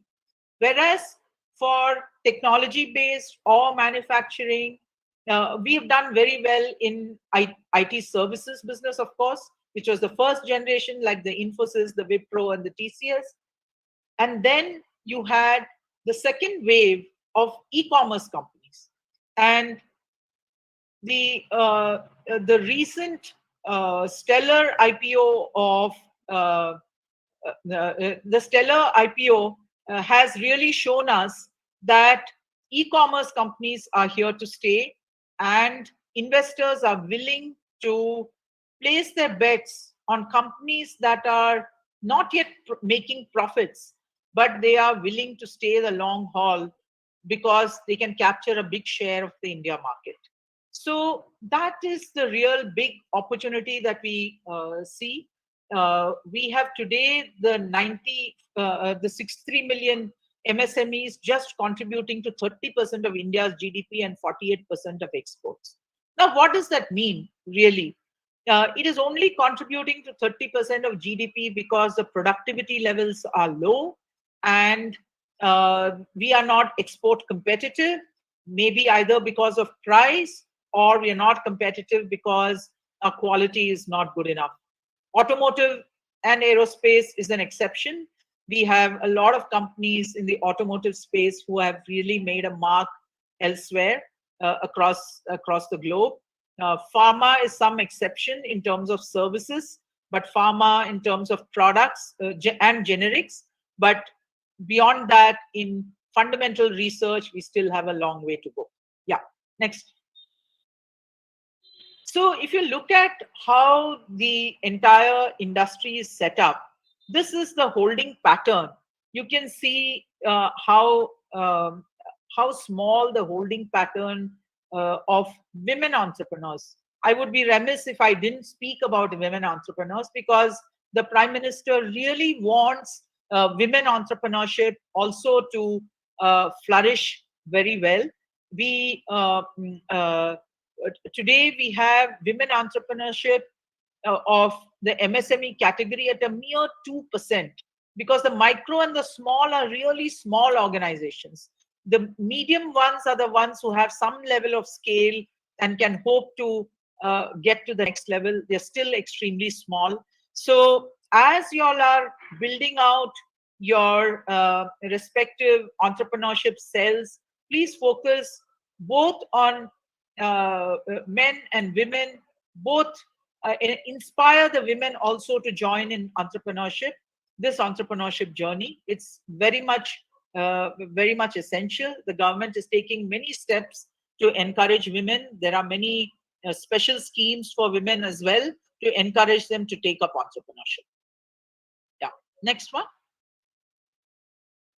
So I'll talk a little bit about the trends after the pandemic, and that has, if one we hear of so many companies who have gone bust, who have lost their entire business. If you look at travel, if you look at restaurants, hotels, a lot of them have overnight lost their businesses. And suddenly there are some other businesses that are doing phenomenally well. I mean, which one of us really knew Zoom that well, except for an occasional call?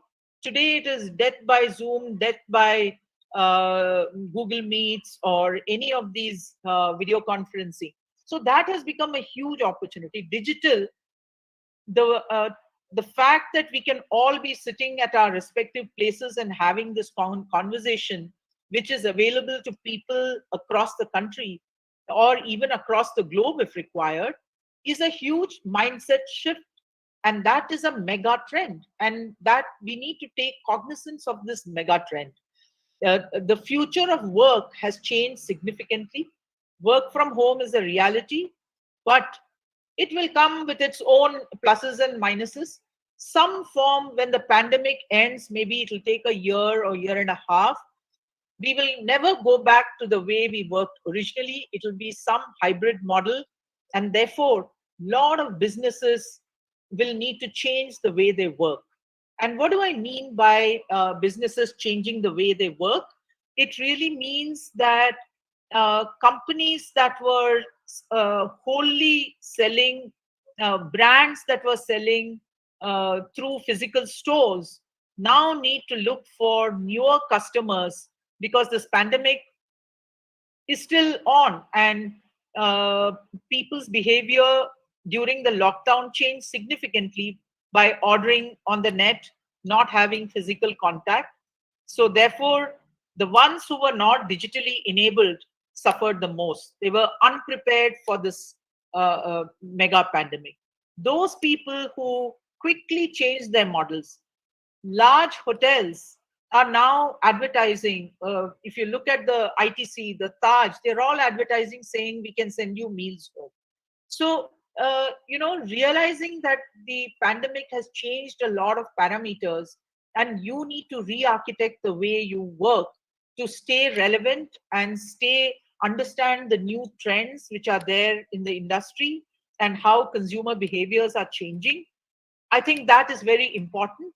And as consumer behavior changes, new opportunities are created for young entrepreneurs who don't have baggage of the past, who can create new products and services, who can be digitally native, and who can start from, they don't have the baggage of a offline model. They can start online, start a business from anywhere. So suddenly your competition is not your next door shop, but a shop can be based out of Mumbai or Delhi, or online shop could be based anywhere. The competition is suddenly coming from all different directions. Therefore, it presents itself with a huge opportunity, and it also has challenges for a lot of people who already have only offline businesses. So the consumer behavior is going to influence retail, digital commerce, etc. We have seen education. There is Byju's is a story that we are seeing it still unfolding. While Zomato's stellar IPO took everybody by surprise, the fact that they're not making profits, but the country is willing to take a bet on the fact that e-commerce is here to stay, and that will be the way business will be done. It may take time to become 100%, but there'll always be a significant share. So what does this mean for other businesses? So we spoke about retail. We said retail commerce. What will happen is, from just online, you need to have omni-channel presence, and that presents a huge opportunity for young entrepreneurs to think of solutions. Again, young entrepreneurs are coming up with, they don't have the baggages of the large banks and the insurance companies. So they are coming up with upstart solutions for different kinds of financial interventions that provide small loans very quickly in a matter of minutes, matter of half an hour, and all this by using your social profiling and looking at various other adjacent parameters to look at fraud risk and look at delinquency risk, etc., using technology, and then driving up efficiencies in terms of disbursing loans. So putting the customer at the center of it and trying to look at various aspects which the banks and the insurance companies, because of all the baggage of their past, were unable to do. As commerce moves digital, you also see digital health services. Now, why did this happen? Because during COVID, people were still falling ill. They were not able to go out. They were under lockdown. They needed health services. And that necessity is the mother of invention. While this was an opportunity which was always available, because of digital, because of the pandemic, it forced people who were digitally hesitant to adopt these technologies just to be in touch with their doctors or healthcare specialists. So what does this mean for young entrepreneurs? There will be huge innovation in the area of healthcare, biotech. This will, pun intended, it will change the DNA of the sector. So really, you're going to see a lot of change there. Along with this, there is also this whole huge consciousness about the environment and the way environment is impacting our lives, our quality of living, the emissions. I don't know if you know that in Bangalore, 44% of total emissions are contributed by mobility. There is a big contribution by construction as well, but mobility is the largest contributor of emissions. So mobility will move towards green, shared, and electric, because that is the one which will be much more sustainable in the long run. So this is yet another opportunity. Yeah, next one.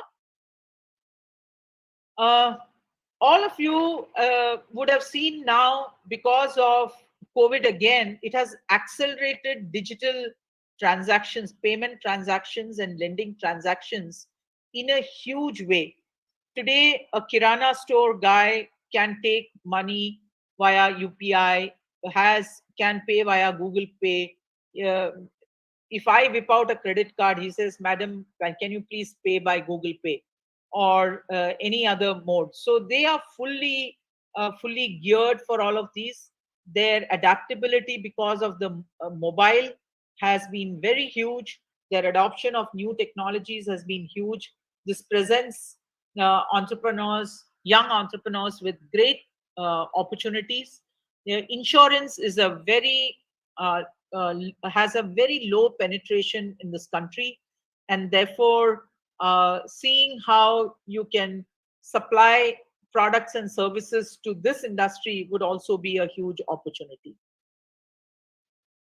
The other opportunity is because of geopolitics that will impact supply chains. I don't know if you're aware that the entire IC market was controlled by China, and as a result, today for automotive and various other applications, the IC lead time is 18 months. Imagine the blockage of working capital. Imagine the blockage, supply chain interruptions, which will stop a lot of production lines because of the geopolitics.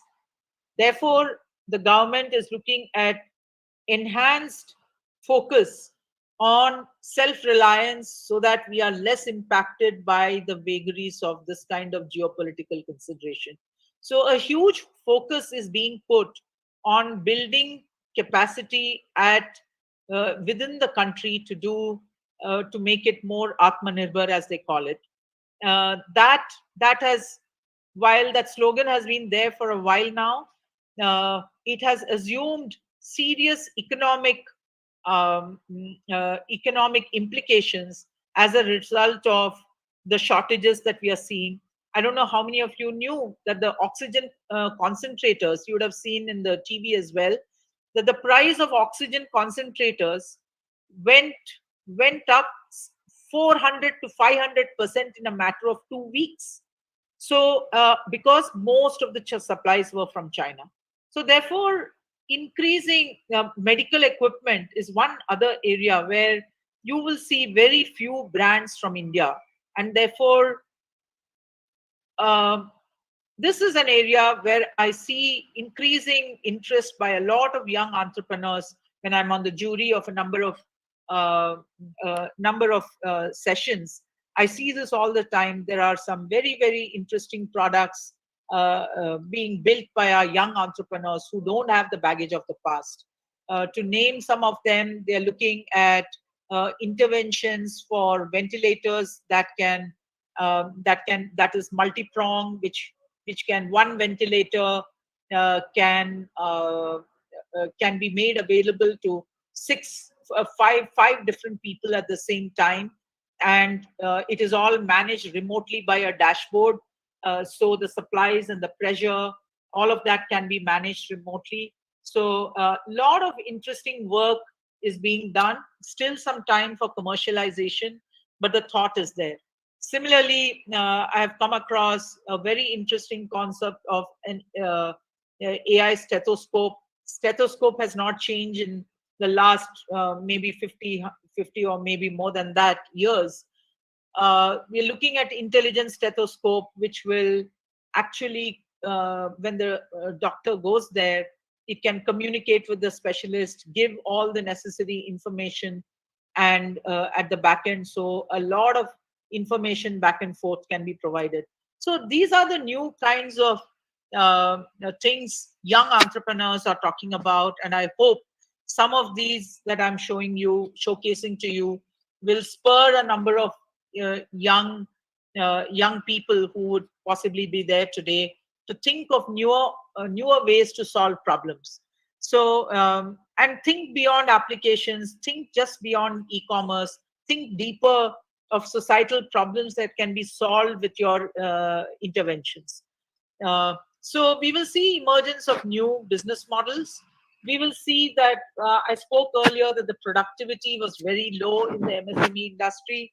Therefore, its contribution to GDP was disproportionately low. Therefore, there will be a fourth industrial revolution. There will be a lot more focus on IoT and sensor-based devices, which will be used in manufacturing to improve quality, to improve first-time right operations, etc., etc. And there will be a lot of computer vision techniques used for managing manufacturing on the shop floor. Next slide, please. So these are some of the robotics as a service, telemedicine and point of care solutions I already spoke of. All these will become very mainstream shortly. Logistics and warehousing as a service.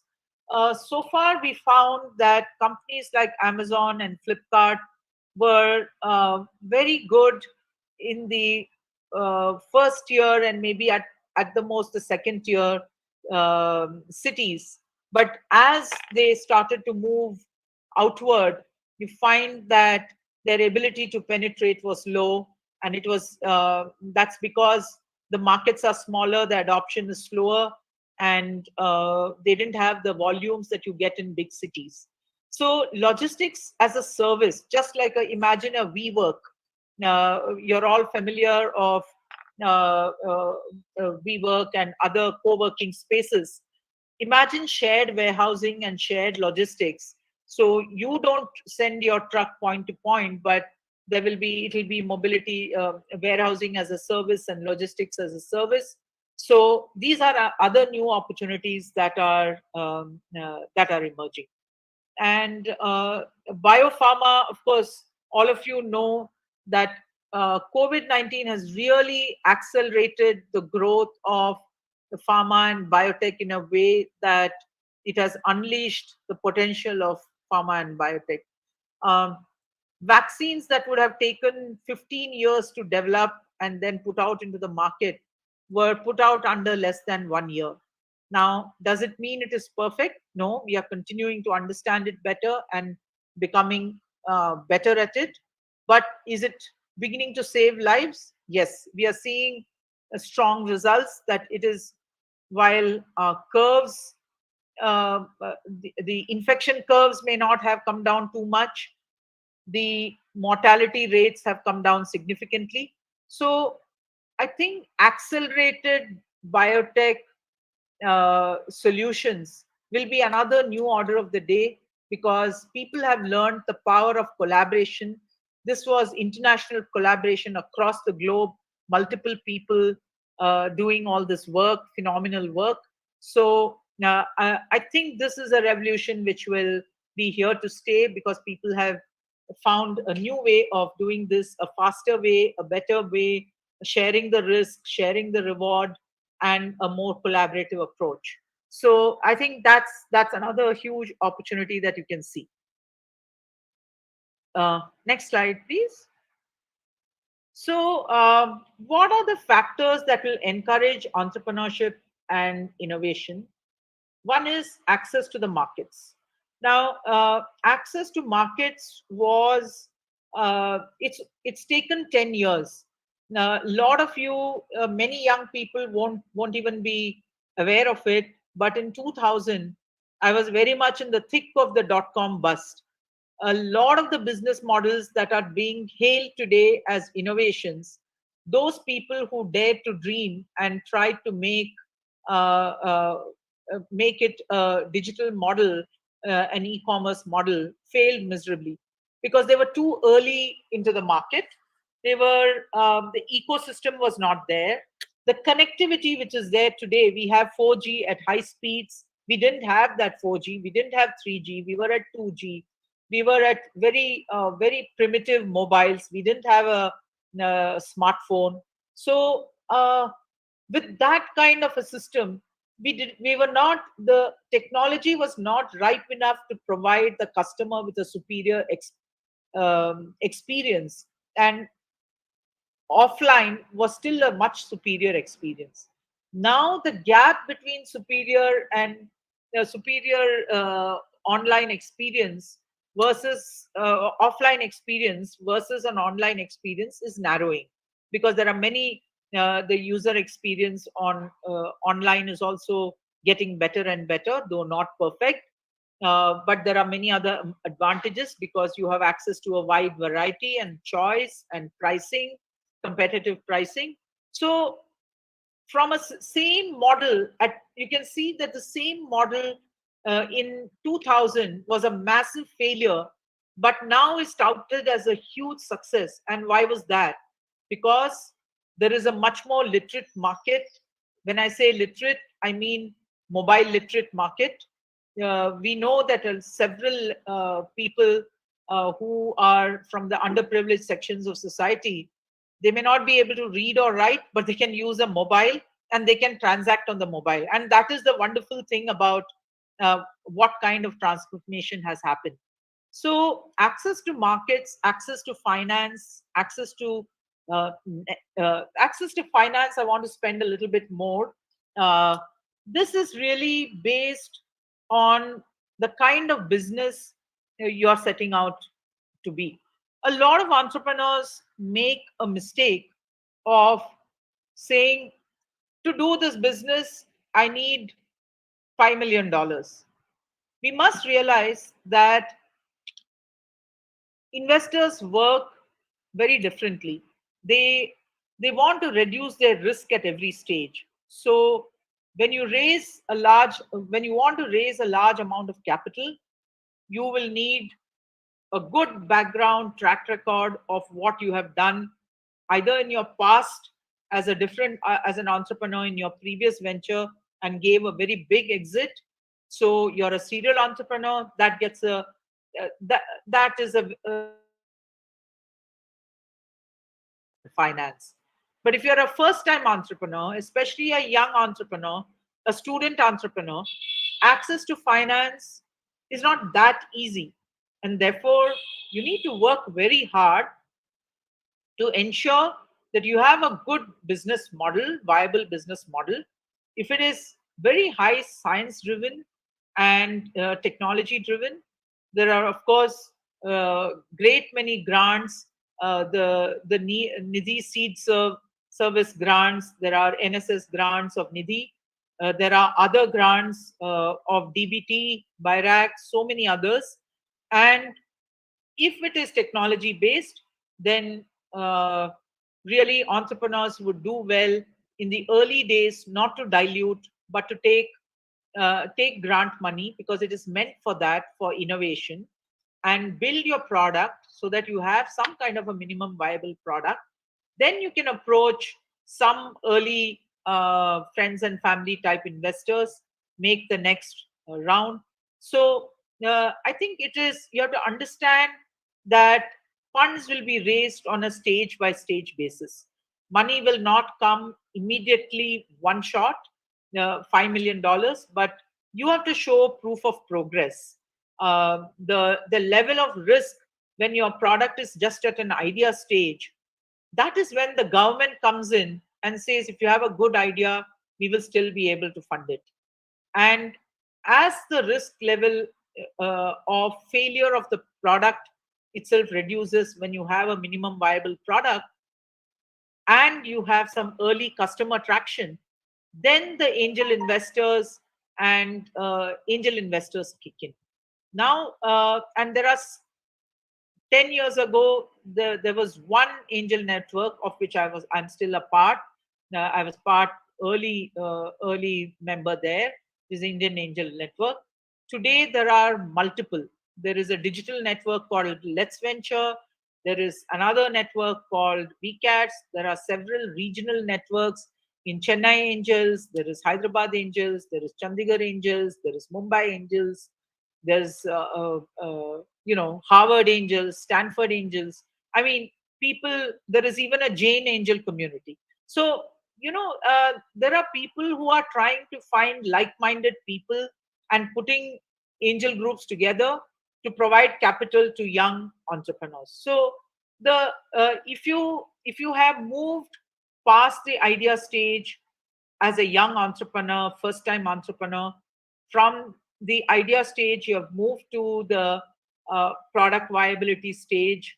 You have a minimal acceptable product. You have some customer traction, early customer traction. Then a lot of these angel investment groups will come up. And the most vibrant markets for angel investing is Bangalore right at the top, followed by Gurgaon, and then Mumbai to some extent. And so you can see this change. 10 years ago, none of this existed. Now there is a rapid change. And every day you see new VCs start up. They're all a little bit bunched. We still have some difficulty in very, very early stage companies which don't have a minimum viable product as yet, or which has a minimal viable product, but it doesn't still have much customer traction. It's early, very, very early customer traction. So therefore, I think looking for, as I said, grants and other such ways to raise money would be good at an early stage. The moment you have good customer traction, that's when the right time to approach seed investors and angels and VCs. And then as you go for subsequent rounds of funding, you will take from larger ones.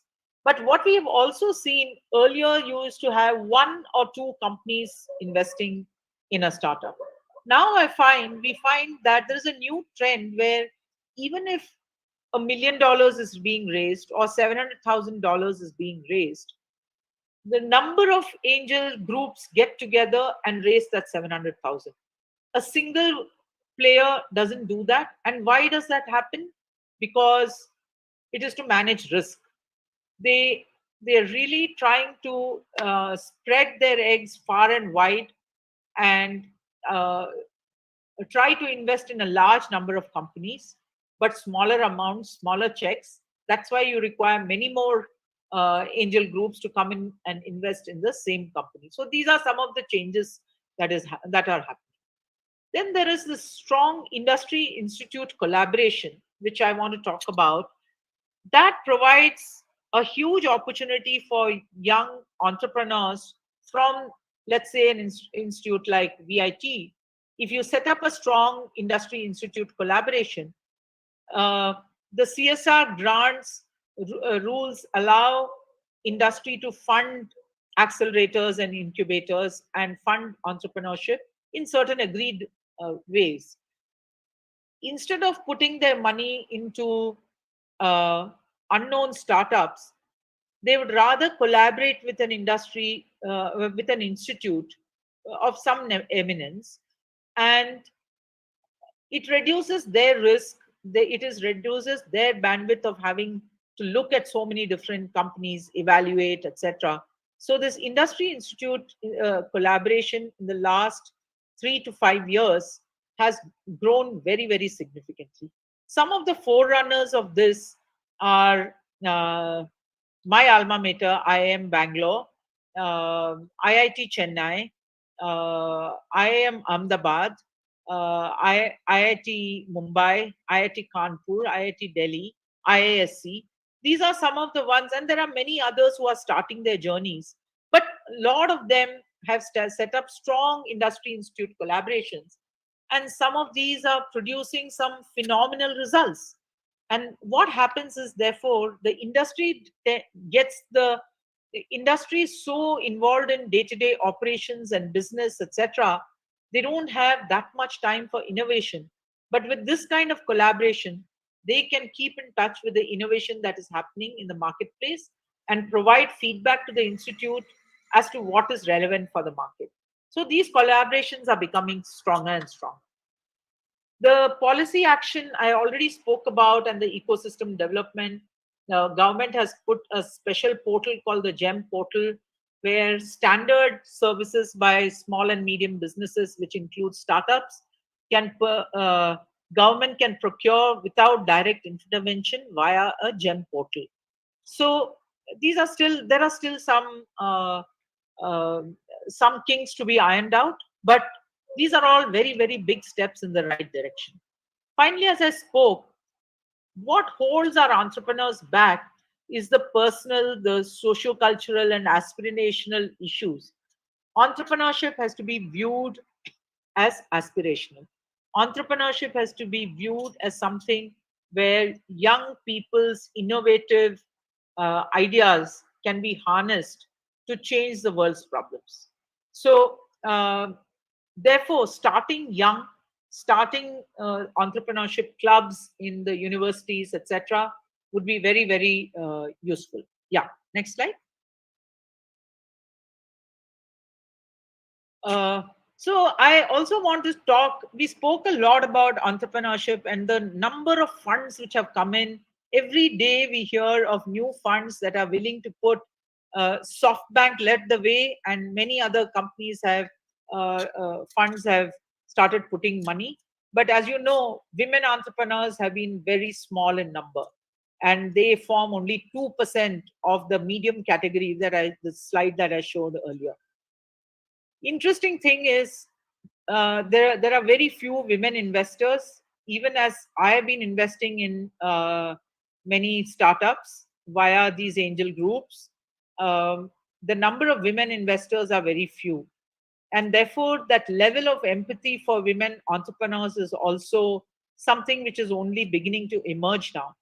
It's great that Kalari Capital, which is headed by Vani Kola, a successful entrepreneur, a woman entrepreneur in the Valley, came back to India to set up a fund and has allocated a small amount for investing in scalable women-owned businesses. So, and so far we've not had women-owned businesses becoming a unicorn, but the first women-led unicorn will be Nykaa as it files for IPO at a stupendous valuation, expected valuation of $4 billion.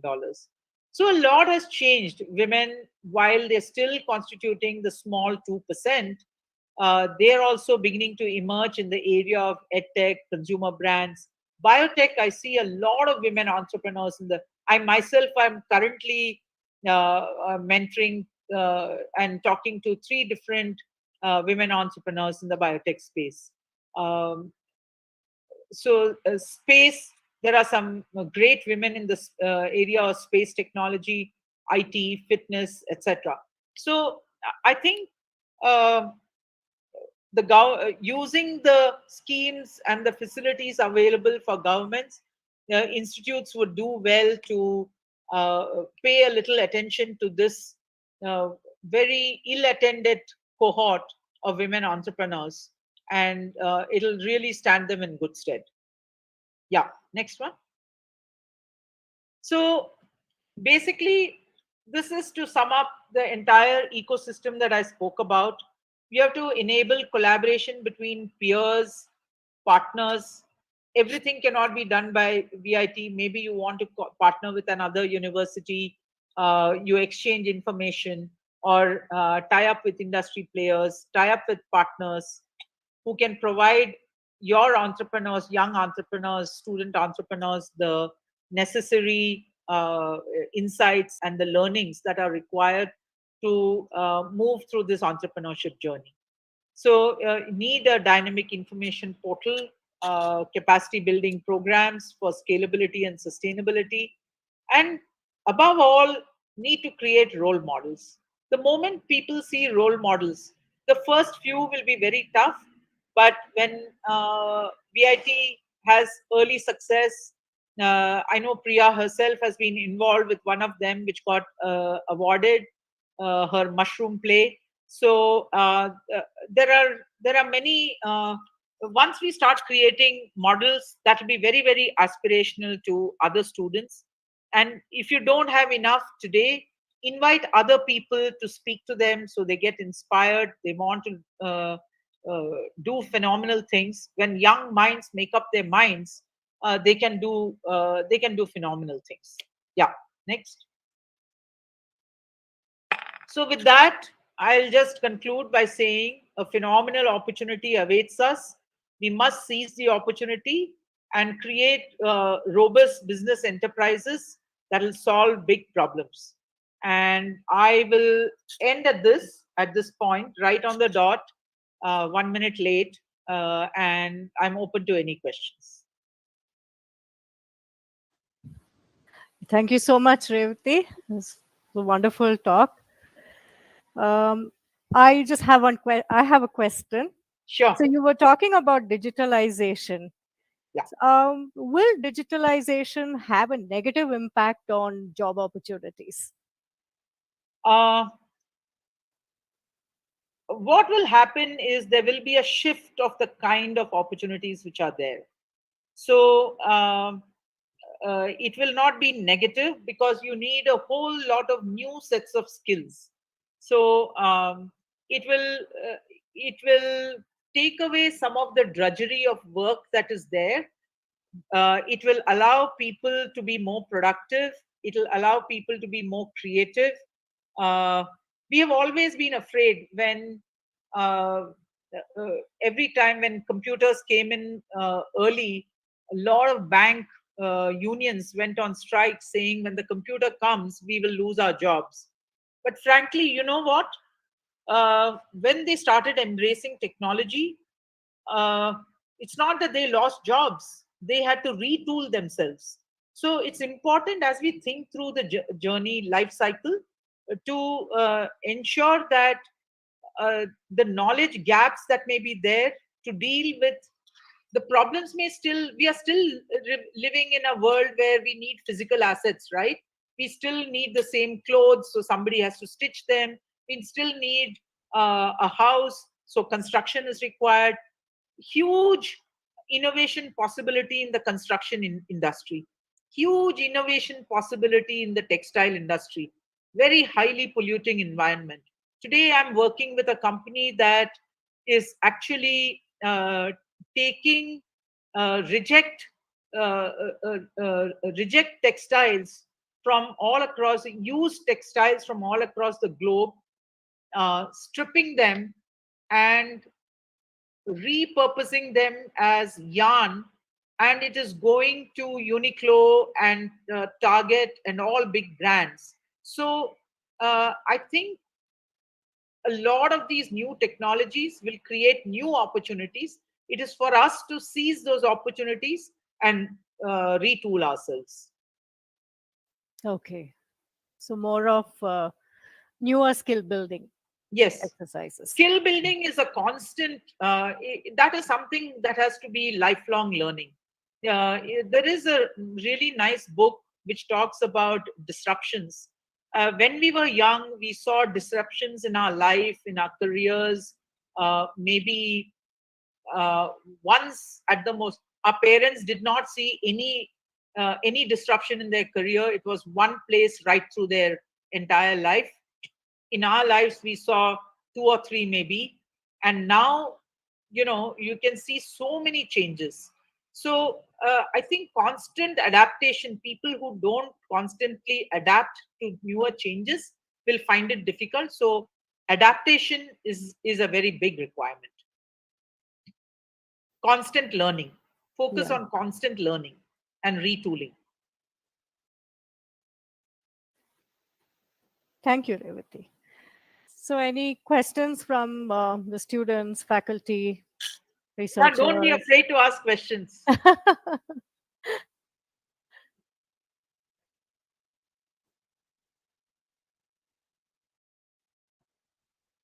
Yes.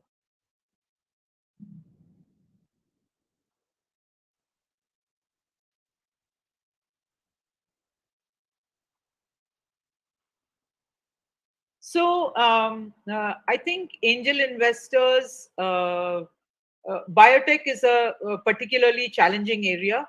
You need to approach people who understand that sector a little better, because it is not something which is as intuitive as IT and other services and building a brand, etc. That those are more easily understandable. You do need to look at people who have some understanding of science, may not be exactly that, but some level of understanding of science. But let me talk about angel investment in general. A lot of There are a number of angel investment groups. They constantly work with big institutes, and some of them that have made a huge success is, uh, you know, IIT Sign. There are others, CMI, IIM Ahmedabad, IIT Chennai. They've done a very, very good job. Now I am Bangalore. They've all done a good job of attracting investors, corporates, to fund their uh, entrepreneurship journey of their investee portfolio companies. So I think talking to a number of these, you have to build capability and establish credibility that you have a good process in place. And once that process in place and people feel that there is a good crop of students coming, once you build these networks, automatically there will be investors who will come and deal flow will start coming. But it's not an easy journey. It's not a flip of a switch. It took IIT Chennai several years, maybe last 10 years they've been working on it, and now you can see the inflection point. So people who are starting now, maybe you have some advantage because you can learn from their mistakes and whatever has happened, and the ecosystem is much more mature. You may not take 10 years, but you may be able to do it in 5 years, 3 to 5 years. So as you start on this entrepreneurship journey, this is really the moment that you must seize.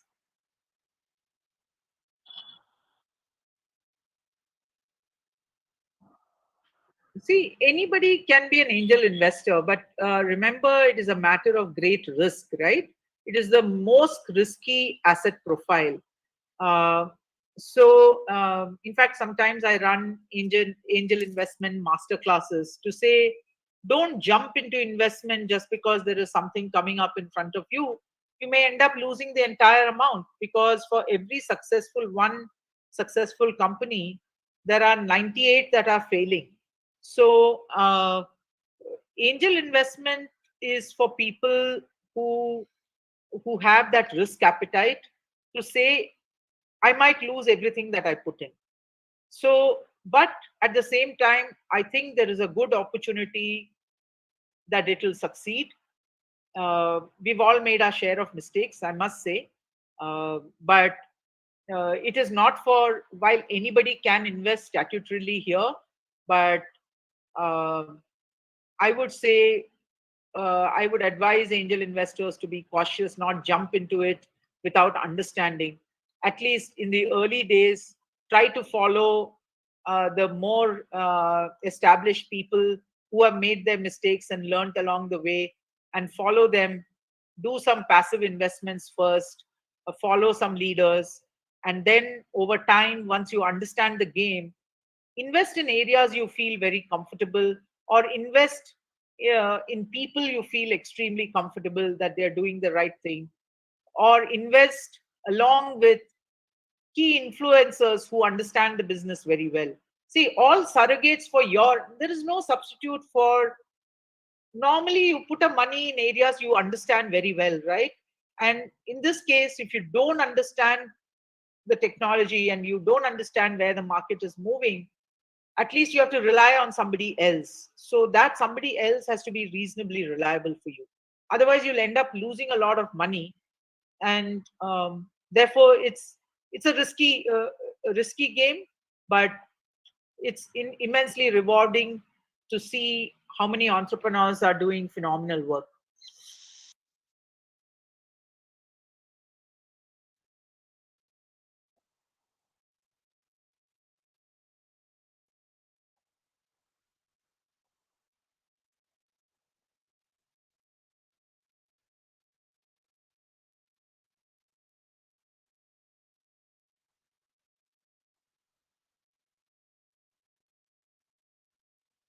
Yeah, a very good question. Definitely, as I mentioned earlier, the world has changed after COVID. I don't think we will, to answer your question, is digital here to stay? It is here to stay. Will it only be digital? No. There is a convergence. The digital companies are setting up physical stores.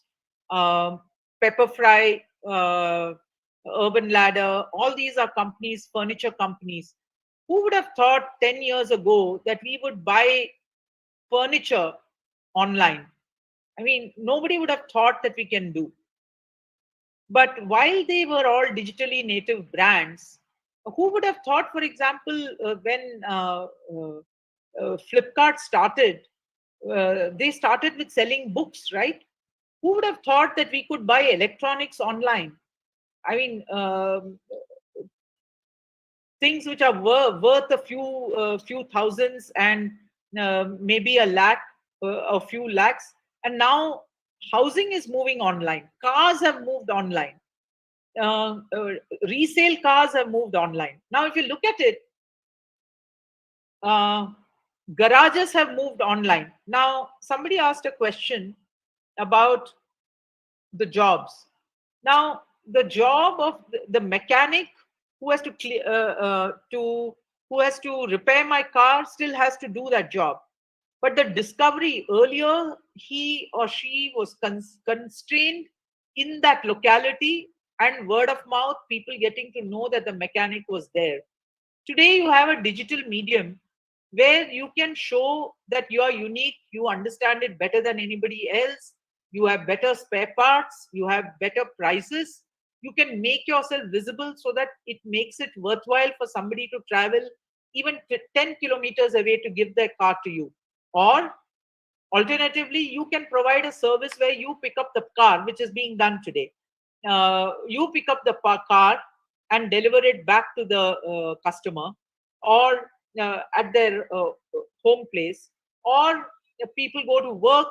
The mechanic comes and picks up the car at the workplace, drops it off in the evening. By the time the person is ready to go home, the car is all serviced. So it's old wine, new bottle, new ways of delivery, new ways of business model. So I think some things will change forever, but for greater efficiency, the greater discoverability, greater visibility, etc., etc. That is what digital brings. But what work from home, will we always be 100% work from home or 90% work from home? No. I think it's an inefficient way of doing business. There are certain transactions, certain things that you can do very well sitting at home when you have to work in isolation. But any creative endeavor, any brainstorming still would be better. Or you need to build closer relationships with people. Very difficult to build a relationship when you're talking on a video or talking online. And first time relationships, especially if you're trying to build first time relationships. But a lot of things are changing. Even people who are selling services from India, a lot of SaaS services are being sold from India to the US. All of these are now being done digitally. Those large corporations who used to expect these small startups to go there and park themselves for days on end, not give them meetings, and then maybe give one meeting, suddenly they're all open to digital and they're transacting business. So it is changing, and when people realize the benefits of efficiency, some things will change forever, and some things will. So we will have a new middle path after this COVID is over?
You're You're absolutely right. See, as I mentioned, in the tier one and at the most in the tier two cities, we have seen a huge transformation in terms of digital adoption. Um, in areas like insurance, it's still very minuscule. Even if you ask me today, I would consider myself reasonably savvy, willing to experiment with technology and use digital services. I'd be very uncomfortable doing insurance transactions unless, because I'm not sure I'm paying my money upfront in the hope that when I fall sick or something happens or an adverse event happens, somebody will be there to help. And so it is a game of trust. So therefore the space for an agency-led model in places like insurance will still be very strong. What is happening, especially in places like retail, etc., people are realizing that the brands cannot, we may say that the brand is available to everybody, but the brand is not able to supply in a remote, very, very remote location unless it has aggregation, scale aggregation.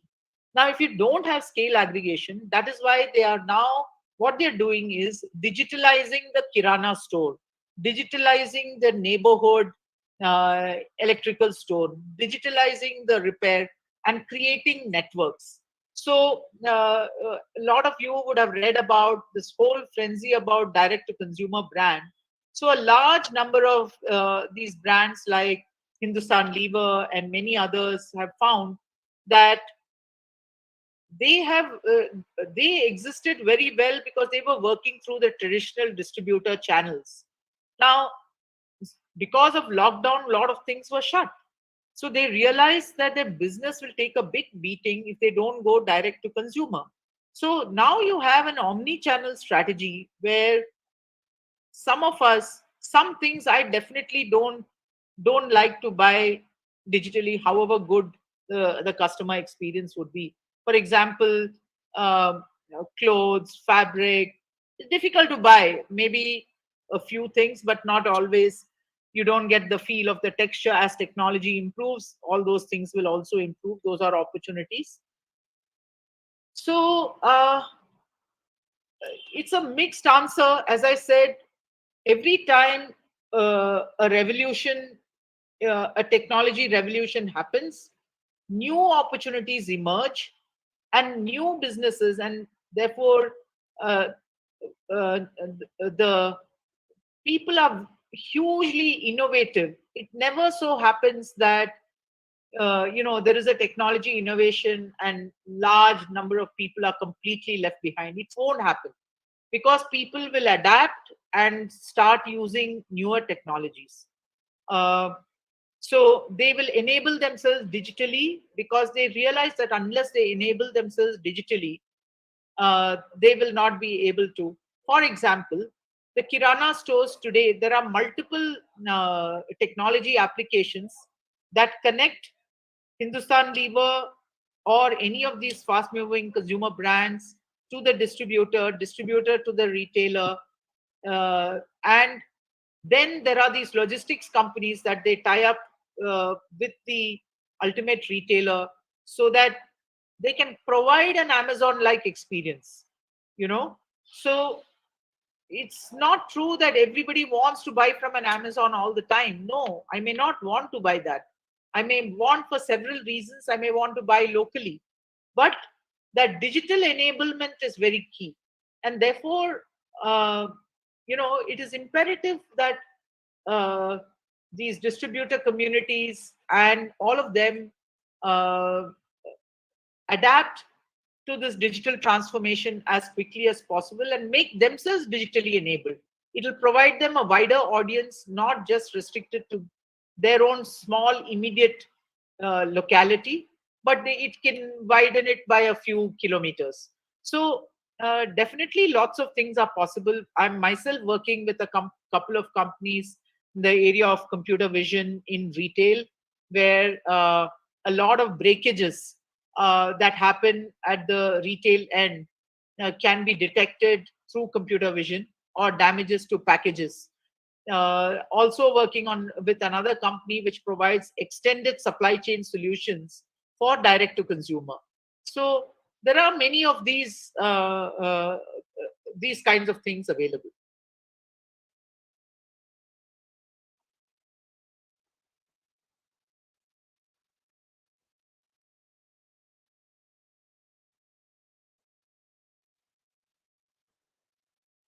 People will be adaptive. You can see how the most vulnerable sections of society have begun to use technology. Yes, it would not. Yes, definitely it has compressed it by at least 5 years. This transformation would have taken another 5 to 7 years.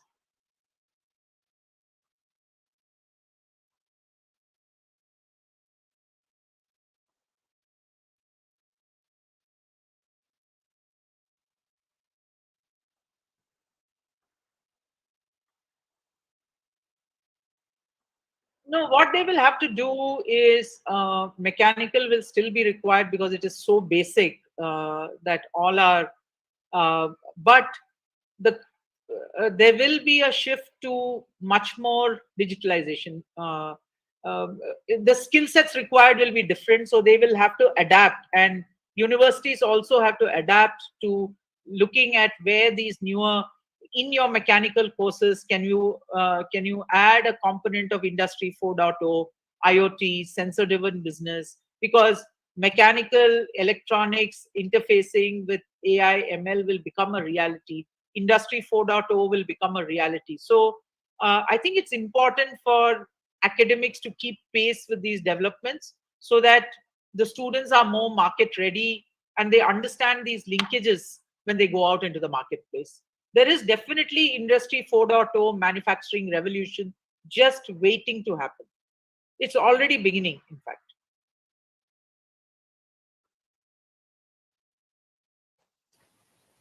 Any more questions?